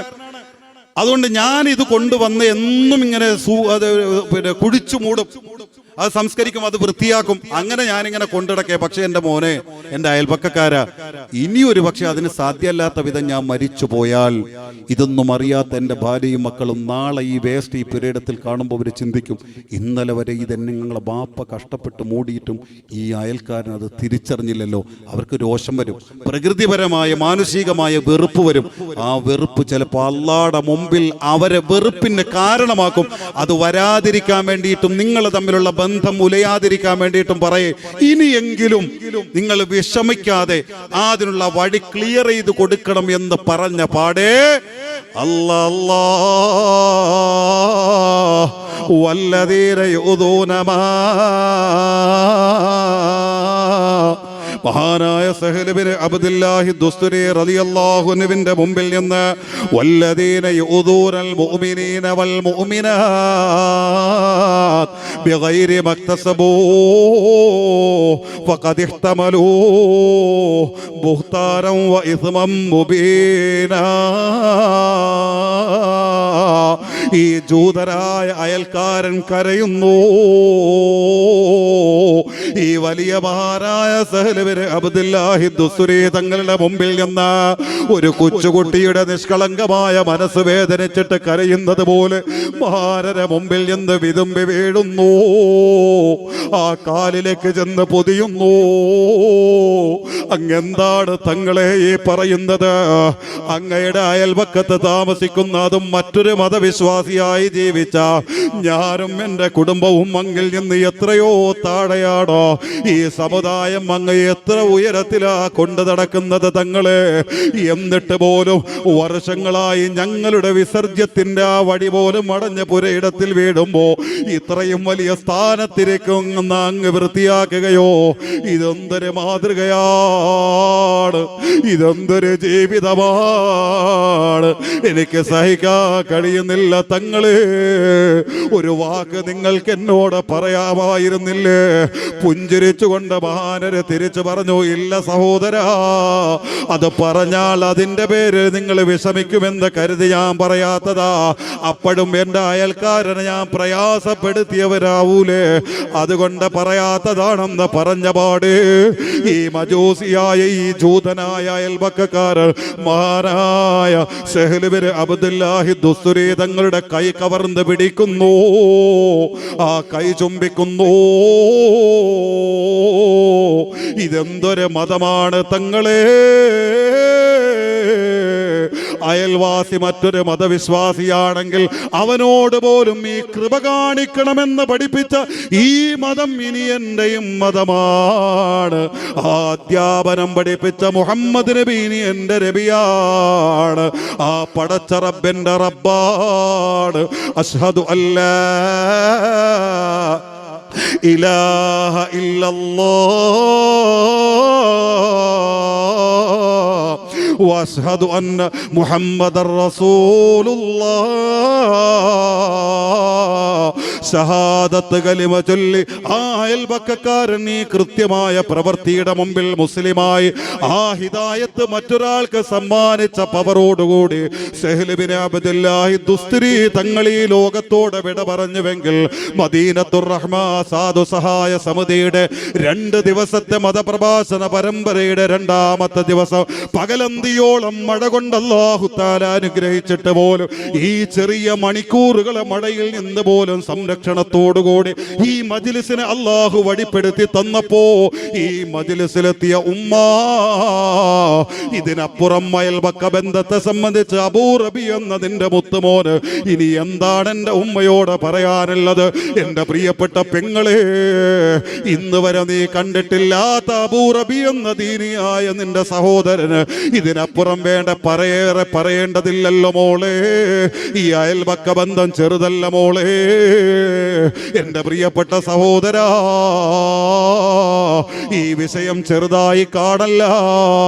സഹൽ ബിൻ അബ്ദുല്ലാഹി ദുസ്തുരിമാർ, അബൂ ഹാമിദ് അൽ ഗസാലിമാർ, ജുനൈദുൽ ബഗ്ദാദിമാർ, അബുൽ ഹസൻ സാദിലിമാർ, അബുൽ അബ്ബാസ് അൽ മുർസിയമാർ, മെഹറൂഫ് അൽ കർഹിമാർ, ജുനൈദുൽ ബഗ്ദാദിമാർ യാഖൂത്തിൽ അർശിമാർ അവരുടെ അയൽപക്ക ബന്ധങ്ങളെ ഭദ്രമാക്കാൻ വേണ്ടിയിട്ട് ത്യാഗം ചെയ്തുവെങ്കിൽ എൻ്റെ പൊന്ന് സഹോദരാ, ആ മാർഗം സ്വീകരിക്കാതെ സ്വർഗം കൊതിക്കല്ല. എൻ്റെ പ്രിയപ്പെട്ട പിതാവേ, അയൽക്കാരോട് വെറുപ്പ് വേണ്ട ബാപ്പാ, അയൽക്കാരോട് ശത്രുത വേണ്ട ബാപ്പാ. അയൽക്കാരെ കുറിച്ച് ഉള്ളതാകട്ടെ അവരുടെ ന്യൂനതകളെ കടകളിലും കമ്പോളങ്ങളിലും പള്ളികളിൽ പറഞ്ഞ് പരത്തണ്ട ബാപ്പാ. എൻ്റെ പിതാക്കന്മാരങ്ങനെ ചെയ്തെന്നല്ല ഇന്ന് സർവ്വസാധാരണ നടന്നുകൊണ്ടിരിക്കുമ്പോ അതിൻ്റെ പേരിൽ നമ്മൾ അറിയാതെ നമ്മുടെ നിസ്കാരങ്ങളെ പോലും അല്ല കുഴിച്ചു മൂടുന്നുണ്ട്, നമ്മുടെ നോമ്പുകളെ പോലും അല്ല നശിപ്പിക്കുന്നുണ്ട്, നമ്മുടെ സൽപ്രവർത്തികളെ പോലും അല്ല കരിച്ചു കളയുന്നുണ്ട്. അതിന് മാത്രം തീക്ഷ്ണമാണ് അയൽപക്ക ബന്ധം. എൻ്റെ പ്രിയപ്പെട്ടവര്, വല്ലദീന യസ്ലൂന മാ أمر الله به أن يوصلا ويخشون ربهم ويخافون سوء الحساب.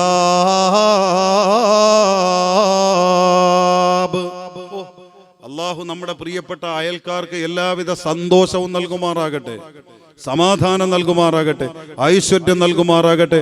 അവർ ചെയ്ത പാപങ്ങളൊക്കെയും അള്ളാഹു പൊറുത്തു കൊടുക്കുമാറാകട്ടെ. ഹിദായത്തിന് അർഹതപ്പെട്ടവർ നമ്മുടെ ആ അയൽപക്ക കൂട്ടങ്ങളിലുണ്ടെങ്കിൽ അള്ളാഹു അവർക്ക് ഹിദായത്തും ഈമാനും സന്തോഷവും നൽകുമാറാകട്ടെ. ഈ മജ്‌ലിസിൽ അങ്ങനെയെങ്കിലുമൊക്കെ ദുആ ചെയ്ത് അവരോട് ചെയ്ത അനീതികളും ഉപദ്രവങ്ങളുണ്ടെങ്കിൽ നമുക്ക് മാപ്പാക്കി കിട്ടട്ടെ എൻ്റെ പ്രിയപ്പെട്ടവരെ. ഇനി നാളെ മഹ്ശറയിൽ ഈ ഭാഗം ഞാനൊന്ന് ചുരുക്കുക എൻ്റെ പ്രിയപ്പെട്ടവരെ, സമയം വളരെ കുറഞ്ഞുകൊണ്ടിരിക്കെ. നാളെ മഹ്ശറയിലെത്തുമ്പോൾ ആദ്യം അല്ല നമ്മളോട് ചോദിക്കുന്ന ചോദ്യം എന്താണെന്നറിയോ? കർമ്മമേഖലയല്ല, കർമ്മമേഖലയിൽ ചോദ്യങ്ങൾ വേറെ ഉണ്ടാകും. രണ്ടുപേർക്കിടയിൽ അള്ളാഹു ആദ്യമായി പിടിച്ചെടുത്തുമ്പോൾ ആദ്യം ചോദിക്കുന്ന ചോദ്യം എന്താ? അബൂ റബീനെയും പിടിച്ചെടുത്തു, നിങ്ങളെയും പിടിച്ചെടുത്തു, അല്ലേ? നമുക്കറിയാം, ഇന്നല്ലെങ്കിൽ നാളെ മണ്ണിട്ട് മൂടും, മരിച്ചു, കഴിഞ്ഞു. ഇവിടുത്തെ ജീവിതം 60, 50, 55 വയസ്സുകൊണ്ട് തീരും. ഇന്നും നിങ്ങളിലേക്ക് വരുന്നതിൻ്റെ തൊട്ട് മുമ്പ് കടുവയിൽ എൻ്റെ ഒരു പ്രിയപ്പെട്ട സഹോദരൻ മരണപ്പെട്ടു. ഹൈ ഷുഗർ കയറിയിട്ട് ചെറുപ്പക്കാരനാണ്, പെട്ടെന്ന് മരിച്ചു. ഇന്നത്തെ വെള്ളിയാഴ്ച അസർ കഴിഞ്ഞപ്പോൾ അദ്ദേഹം മരിച്ചു. ഈ പാവം 2 ദിവസം ഹോസ്പിറ്റലായിരുന്നു. അവസാനം ഹോസ്പിറ്റലിൽ നിന്ന് കൊണ്ടുപോകാൻ പറഞ്ഞു. വീട്ടിലെത്തി കുറേ കഴിഞ്ഞ് മണിക്കൂർ കഴിഞ്ഞു അദ്ദേഹം മരിച്ചു. ഇപ്പോൾ 9 ഈ സമയത്ത് മിക്കവാറും മറമാടിക്കൊണ്ടിരിക്കുകയാണ്. ഞാൻ പറഞ്ഞു എനിക്ക് വരാൻ കഴിയില്ല, അല്ലെങ്കിൽ ഇങ്ങനെ വയലിന് പോകണം, നേരത്തെ ഏറ്റതാണെന്ന് പറഞ്ഞ് നിങ്ങളിലേക്ക് വന്നതാണ്. അള്ളാഹു ആ പൊന്ന് സഹോദരന് സ്വർഗം നൽകുമാറാകട്ടെ. എത്ര പെട്ടെന്നാണ് മരണം. ഇന്നല്ലെങ്കിൽ നാളെ എന്നെ തേടിയെത്തും. അമാ വല്ലാഹി ലൗ അലിമൽ അനാമോ ലിമാ ഖുലിഖൂ ലമാ ഗഫലൂ വനാമൂ മമാതുൻ സുമ്മ ഖബ്റുൻ സുമ്മ ഹസ്റൂ وتوبيخ وأهوال عظام.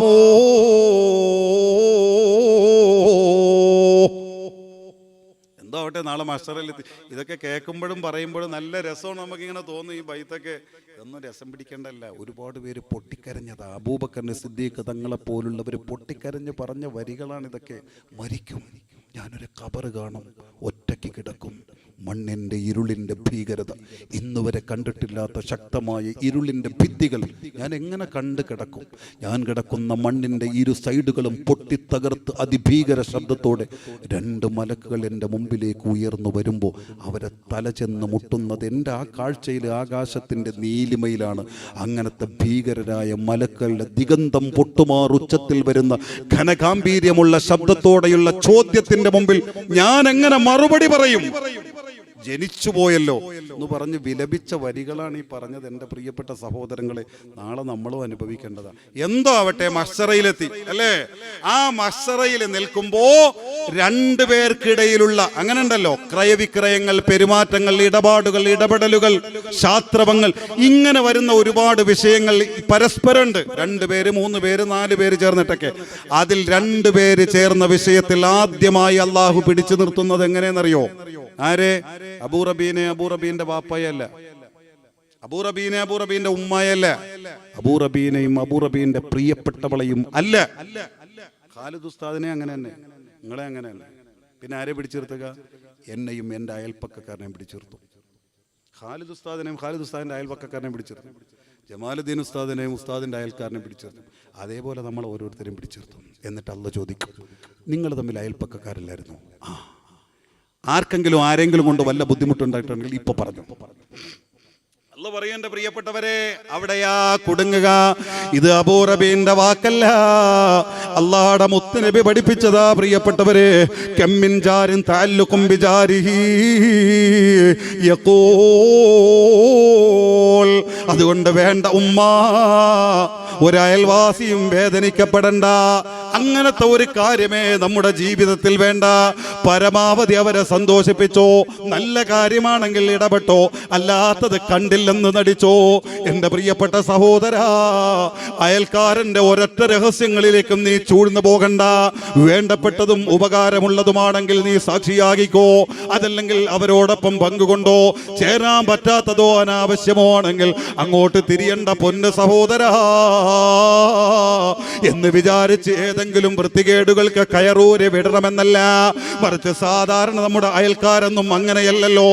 അങ്ങനത്തെ അയൽക്കാരുടെ ന്യൂനതകളെ പെറുക്കി പിടിക്കാൻ, അതിൽ സസൂക്ഷ്മത നടത്താൻ, എന്നിട്ട് മറ്റുള്ളവരുടെ ചെവികളിൽ എത്തിക്കാൻ ശ്രമിക്കണ്ട സഹോദരാ, ശ്രമിക്കണ്ട പിതാവേ. നാളെ മസ്സറയിലെത്തുമ്പോ ഈ അനുഭവിച്ചവരൊക്കെയും നാളെ റബ്ബിന്റെ മുമ്പിലെത്തും. എന്നിട്ട് റബ്ബിനോട് പറയുന്ന വാക്ക് മുത്തുനബി പറയേ, യാ റബ്ബി, എന്റെ അല്ലാഹ്, സൽഹാദാ, ഇവൻ എന്റെ വീട്ടിന്റെ മുമ്പിൽ താമസിച്ച എന്റെ അയൽപക്കക്കാരനാ, ഇവൻ എന്റെ വീട്ടിന്റെ ഓരത്ത് താമസിച്ച അയൽപക്കക്കാരനാ. ഇവനോട് ചോദിക്കണേ, അല്ലാഹ് ലിമാഗലക അന്നി ബാബാ, എന്നിൽ നിന്ന് യാതൊരു തരത്തിലുള്ള പ്രയാസവും ഇവൻ ഉണ്ടായിട്ടില്ല. പക്ഷേ ഞാൻ പള്ളിയിലേക്ക് നിസ്കരിക്കാൻ പോകുമ്പോ എന്നെ കാണുമ്പോ ഇവൻ വാതിൽ വലിച്ചടച്ച് കളയുന്നു, വെറുപ്പ് വെച്ചുകൊണ്ട് കാർക്കിച്ചു തുപ്പുന്നു. എന്റെ മുഖത്ത് തുപ്പുന്നത് പോലെയാണ് അവന്റെ പുരയിടത്തിൽ അവൻ തുപ്പിയിട്ടാ വെറുപ്പ് കാണിക്കുന്നത്. എന്റെ കൽഭാഗ പൊട്ടിയിട്ടുണ്ടേ അല്ലാ. അവിടെ വെച്ച് ഞാൻ പ്രതികരിച്ചിട്ടില്ല. എന്റെ മക്കള് സ്കൂള് വിട്ട് വരുമ്പോ പോലും ഇവന്റെ ഭാര്യ വാതിൽ വലിച്ചടച്ചുകൊണ്ട് വെറുപ്പ് പ്രകടിപ്പിക്കുന്നു. എന്റെ മക്കള് വന്നിട്ട് പറയും, ബാപ്പാ, ഞങ്ങൾ എന്ത് തെറ്റാണ് അവരോട് ചെയ്തത്, എന്നിട്ടും നമ്മളെ കാണുമ്പോ ആ വെറുപ്പ് അവരെ കാണിക്കുന്നുണ്ട് ബാപ്പാ എന്ന് പറയുമ്പോ, അയൽക്കാരല്ലേ മക്കളെ, ക്ഷമിച്ചു കളയ് എന്ന് പറഞ്ഞെന്റെ മക്കളെ ആ സമാധാനിപ്പിക്കുമ്പോഴോ എന്റെ മനസ്സ് മുഴുവനും ഭാരമാണ് റബ്ബേ. അതുകൊണ്ട് ചോദിക്കണേ, അല്ലാ, ദുനിയാവിൽ വെച്ച് നീ എന്റെ അയൽക്കാരനായി ഇവനെ തന്നിട്ട്, അയൽക്കാരിയായി ഇവളെ തന്നിട്ട് എന്തിനാണ് എന്നെ കാണുമ്പോ വാതിലടയ്ക്കുന്നതെന്ന്, എന്തിനാണ് ഈ രീതിയിൽ എന്റെ മക്കളെ വേദനിപ്പിച്ചതെന്ന് ചോദിക്കണേ അല്ലാ. അതിനുത്തരം പറയാതെ ഇവന്റെ നിസ്കാരങ്ങൾക്ക് വിലയിടല്ലേ അല്ലാ, ഇവന്റെ നോമ്പുകൾക്ക് വിലയിടല്ലേ അല്ലാ, ഇവളെ ദാനധർമ്മങ്ങൾക്ക് വിലയിടല്ലേ അല്ലാ. അതുപോലെ പടച്ചവനെ, എന്റെ 20-കാരി പൊന്നുമോളുടെ കല്യാണം ഒന്ന് നടന്നു കിട്ടാൻ വേണ്ടിയിട്ട് ഒരുപാട് ഞാൻ പരിശ്രമിച്ചു. നാട്ടിലെ ചെറുപ്പക്കാരെന്നെ സഹായിച്ചു.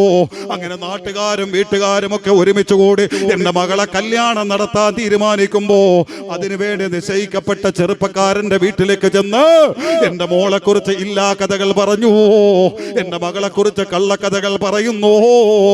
അങ്ങനെ വിവാഹാലോചനകൾ വഴിയിൽ വെച്ച് മുടക്കുന്നു. ഈ ആൾക്കാരൻ അങ്ങനെ ഒരുപാട് എന്നെ ദ്രോഹിച്ചിട്ടുണ്ട്. പടച്ചവനെ, ചോദിക്കണേ അല്ലാ, എന്തിനാണ് എന്നെ അത്തരത്തിൽ വേദനിപ്പിച്ചതെന്ന് ചോദിക്ക റബ്ബേ. അത് ചോദിക്കാതെ എന്ത് അമലെടുത്തെന്ന് പറഞ്ഞാലും അതിന്റെ പേരിൽ സ്വർഗം ഇവനെ കാണിക്കരുതേ അല്ലാ. അതിന് പരിഹാരം എനിക്ക് വാങ്ങിച്ചു തരണേ അല്ലാ. എന്റെ മക്കളെ വെള്ളം കുടി മുട്ടിച്ചത് എന്തിനാ, എന്റെ മക്കളെ അന്ന മുട്ടിച്ചത് എന്തിനാ, പള്ളിയിലും കമ്പോളത്തിലും ചെന്ന് ഞങ്ങളെ കുറിച്ച് മോശത്തരം പറഞ്ഞത് എന്തിനാ, ചോദിക്കണേ അല്ലാ എന്ന് റബ്ബിന്റെ മുമ്പിൽ ചോദിക്കുമെന്ന്. അവിടെ അയൽവാസി ആരൊക്കെ ദ്രോഹിച്ചിട്ടുണ്ടോ അവരൊക്കെയും നാളെ അവിടെ വെച്ച് പെട്ടുപോകുമെന്ന് നബിയുനാ വഹബീബുനാ റസൂലുള്ളാഹി സല്ലല്ലാഹു അലൈഹി വസല്ലമ തങ്ങൾ പഠിപ്പിക്കുന്ന ചെറിയ ബന്ധമല്ലത്, വലിയ ബന്ധമാണ് അയൽപക്ക ബന്ധം. എൻ്റെ പ്രിയപ്പെട്ടവരെ, വിശദീകരിക്കാൻ നേരമില്ല. അതുകൊണ്ട് ഞാൻ ആ ഭാഗം ചുരുക്കി എൻ്റെ സഹോദരിമാരോട് ഒരു ഹദീസിൻ്റെ ഒരു കണ്ടം കൂടി ആ വിഷയത്തിലൊന്ന് പറയട്ടെ. നബിത്തങ്ങളുടെ മുമ്പിലേക്ക് ഒരു കൂട്ടം സ്വഹാബത്ത് വന്നിട്ട് അന്നത്തെ വിശ്വാസിനിയായ ഒരു സ്വഹാബി വനിതയെക്കുറിച്ച് നബിത്തങ്ങളോട് പറയേ, നബിയെ, ഇന്ന ഫുലാനത്ത, ഇന്ന വീട്ടിലെ പെണ്ണ്, തുക്സിറു മിൻ സ്വലാത്തിഹ, എപ്പോഴും അവള് നിസ്കാരമാണ് നബിയെ. അതുപോലെ തന്നെ വസ്വദഖത്തിഹ, ഏത് പാവങ്ങളെ കണ്ടാലും അവളെ സ്വദഖ ചെയ്യും. ഇത്ര നല്ല അമലുകളാ. വസിയാമിഹ, അവള് മിക്കവാറും സുന്നത്ത് നോമ്പുകളാണ്, ഒന്നിരാട സുന്നത്ത് നോമ്പുകളാണ്. ഇതൊക്കെ അവൾക്കുണ്ട് മുത്തുനബിയെ. അപ്പൊ അവള് രാത്രി നിസ്കാരം, പകല് സുന്നത്ത് നോമ്പ്, ഏത് പാവങ്ങൾക്കും വാരിക്കോരി കൊടുക്കും. പക്ഷേ വൈറ അന്നഹ, ഒരു പ്രശ്നമുണ്ട്. എന്താ പ്രശ്നം? തുഉദി ജീറാനഹ, അവൾ അയൽക്കാരെ അവൾ വേദനിപ്പിക്കും. എങ്ങനെ? ബിലിസാനിഹ, അവളെ നാവ് കൊണ്ട് പ്രാക്കും. നമ്മളെ ഭാഷ പറഞ്ഞ പ്രാകും. അവരെ കുറിച്ച് മോശത്തരം പറഞ്ഞു വരുത്തും. ഇങ്ങനെ നാവ് കൊണ്ട് അയൽക്കാരെ ഉപദ്രവിക്കുന്ന ഒരു പണി മാത്രം അവക്കുണ്ട്, ന്യൂനതയായി. ബാക്കി നിസ്കാരത്തിൽ മുമ്പില, നോമ്പിൽ മുമ്പില. മുത്തുനബിയോടെ ഈ പറയണമെന്ന് എൻ്റെ സഹോദരിമാർ, ഉമ്മമാർ ശ്രദ്ധിക്കണം. അങ്ങനെയാണ് നല്ല എൻ്റെ സഹോദരിമാർ, ഉമ്മമാർ. പക്ഷേ എൻ്റെ ബാധ്യതയല്ലേ ഇവിടെ കയറി നിൽക്കുമ്പോൾ എൻ്റെ ഉമ്മമാരെ, എന്നെ സ്നേഹിക്കുന്ന ഉമ്മമാരോട് പറയേണ്ട ഒരു ബാധ്യത എനിക്കുണ്ട്. എൻ്റെ സഹോദരിമാരോട് പ്രത്യേകിച്ച് പറയേണ്ട ഒരു ബാധ്യത. കാരണം അയൽപക്ക ബന്ധങ്ങളുമായി കൂടുതൽ ബന്ധപ്പെട്ട് കിടക്കുന്നത് നിങ്ങളാണ്. ഞങ്ങൾ ആണുങ്ങളല്ല, ഞങ്ങളെക്കാളും അപ്പുറം നിങ്ങളാണ്. അപ്പൊ നിങ്ങളാണ് ഇക്കാര്യം കൂടുതൽ ശ്രദ്ധിക്കേണ്ടത്. അപ്പൊ ഈ അമലിലൊക്കെ ഉണ്ട്. പക്ഷെ ഒരൊറ്റ പ്രശ്നമേ ഉള്ളൂ, നാവ് കൊണ്ട് അയൽക്കാരെ വേദനിപ്പിക്കും. ഇത് കേട്ട് തീർന്ന ഉടനെ അല്ലാഹുവിന്റെ മുത്തുനബി പറഞ്ഞു, ലാ ഖൈറ ഫീഹാ, ഒരു ഖൈറുമില്ല അവളിൽ, ഒരൊറ്റ നന്മയില്ല അവളിൽ. അവൾ ആ ചെയ്യുന്ന നന്മകൾക്കൊന്നും നന്മയെന്ന് പറയാൻ പറ്റില്ല. കാരണം അതിനൊക്കെ അതിജയിക്കുന്ന തിന്മയാണ് അയൽവാസി അവളെ നാവ് കൊണ്ട് അവളെ ഉപദ്രവിച്ചത്. വഹിയ മിൻ അഹ്ലിന്നാർ, അവൾ ഇങ്ങനെ തന്നെ പോയി മരിക്കുകയാണെങ്കിൽ അവൾ നരകത്തിലാ. മുഹമ്മദുർ റസൂലുള്ളാഹി. നേരെ തിരിച്ചു മുത്തുനബിയോട് ചോദിച്ചു, തുസല്ലി മക്തൂബത്തൻ, മറ്റൊരു പെണ്ണിനെ കുറിച്ച് പറഞ്ഞു, അവള് ഫർള് നിസ്കരിക്കാറുണ്ട്. വതുസദ്ദിഖു ബിഅസ്വാബിൻ, ആ ഫർള് മാത്രമേ നിസ്കരിക്കൂ. വലിയ സുന്നത്ത്, നേരത്തെ പറഞ്ഞ പെണ്ണിനെ പോലെ വലിയ സുന്നത്തുകളുടെ പരിവേഷം പറയാനില്ല, കുറച്ച് കാണാനില്ല, പക്ഷെ അതൊന്നും പറയാനില്ല. വതുസദ്ദിഖു ബിഅസ്വാബിൻ, മറ്റവളെ പോലെ ഭയങ്കര ദാനധർമ്മമൊന്നുമില്ല. എന്തെങ്കിലുമൊക്കെ ചെറിയ വസ്ത്രങ്ങൾ എടുത്ത് എപ്പോഴെങ്കിലുമൊക്കെ ഏതെങ്കിലും പാവങ്ങൾക്ക് കൊടുത്തൊരു സ്വതക്ക, അത്രേ ഉള്ളൂ. പക്ഷേ വലാ തുഉദി ജാറഹ, മറ്റവളെ പോലെ അയൽവാസിയെ ഉപദ്രവിക്കാറില്ല, അയൽവാരെ കുറിച്ച് മോശത്തരം പറയാറില്ല. അങ്ങനത്തെ ഒരു വൃത്തികേട് അവൾക്കില്ല. അല്ലാഹുവിന്റെ മുത്തുനബി പറഞ്ഞു, അവൾ നല്ലവളാ. ഹിയ ഫിൽ ജന്ന, ഈ ഒരൊറ്റ കാരണം കൊണ്ട് അവൾ സ്വർഗ്ഗത്തിലാണെന്ന് നബി മുഹമ്മദ് മുസ്തഫ സല്ലല്ലാഹു അലൈഹി വസല്ലമ തങ്ങൾ പഠിപ്പിച്ചുവെങ്കിൽ എൻ്റെ പ്രിയപ്പെട്ട സഹോദരിമാർ ഈ വിഷയം ഗൗരവത്തിൽ എടുക്കണം കേട്ടോ. എൻ്റെ സഹോദരങ്ങളോട്, ഞാനും അയൽക്കാരനും, ഞാൻ എന്നോടടക്കം പറയാണ്, ഇതൊരു ചെറിയ വിഷയമായിട്ട് കാണരുത്. പ്രത്യേകിച്ച് ഈ അതിർവരമ്പ് തിരിക്കലുമായിട്ടൊക്കെ ബന്ധപ്പെട്ട് നടക്കുന്ന വലിയ വലിയ എന്ന് വിചാരിച്ച് നമ്മുടെ പെരയുടെ അയൽക്കാരനല്ലേ എടുത്തോണ്ട് പോട്ടെ എന്ന് പറഞ്ഞ് വിട്ടുകൊടുക്കാറില്ല. അത് നമ്മൾ വാരിക്ക് നമ്മുടെ മക്കൾക്കും ആ പരമ്പരയ്ക്കൊക്കെ ഉപയോഗിക്കാൻ വേണ്ടി അള്ളാഹ് തന്ന സ്വത്താണ്, അത് വിട്ടുകൊടുക്കണമെന്നല്ല. പക്ഷെ അത് വിട്ടുകൊടുക്കാതിരിക്കുമ്പോഴും മറ്റെടുത്ത് തൊടാതെ വരുന്ന ഒരു ധാർമ്മികതയുടെ നീതി ഒരയൽപക്കക്കാരൻ എന്നുള്ള തരത്തിൽ നമ്മൾ അവിടെയൊക്കെ പുലർത്തണം എൻ്റെ പ്രിയപ്പെട്ടവരെ. ഇതിനിടയിൽ തന്നെ പ്രശ്നങ്ങൾ ഉണ്ടാക്കാൻ മാത്രമായി ശ്രമിക്കുന്ന കുറേ ആളുകളുണ്ട്. അവരെയൊക്കെ അതേ സ്ഥാനം നൽകി തന്നെ അതേ വില കണ്ടുകൊണ്ട് അവരങ്ങ് അവഗണിക്കലല്ലാതെ വേറെ തരവില്ല. അതോടൊപ്പം തന്നെ ഒന്ന് താന്നു കൊടുക്കേണ്ടി വന്നാൽ അവിടെയൊക്കെ ഒന്ന് താന്നു കൊടുക്കണം. ആ അയൽക്കാരൻ്റെ മുമ്പിൽ 1000 വട്ടം അല്ലാഹു തആല നിന്നെ ഉയർത്തും, ഒരു സംശയം വേണ്ട. ആ ബന്ധം പൊട്ടിക്കാതിരിക്കാൻ എൻ്റെ അള്ളാഹ്ക്ക് വേണ്ടിയിട്ട് ഞാനൊന്ന് താന്നു കൊടുക്കാമെന്ന് തീരുമാനിച്ചാൽ ആ അയൽക്കാരൻ്റെ മുമ്പിൽ ആ ഒരു താഴ്ചയ്ക്ക് പകരം 1000 വട്ടം അള്ളാഹു നിന്നെ ഉയർത്തി നിർത്തും, എന്നിട്ടേ മരിപ്പിക്കൂ. കാലം സാക്ഷിയാണ്.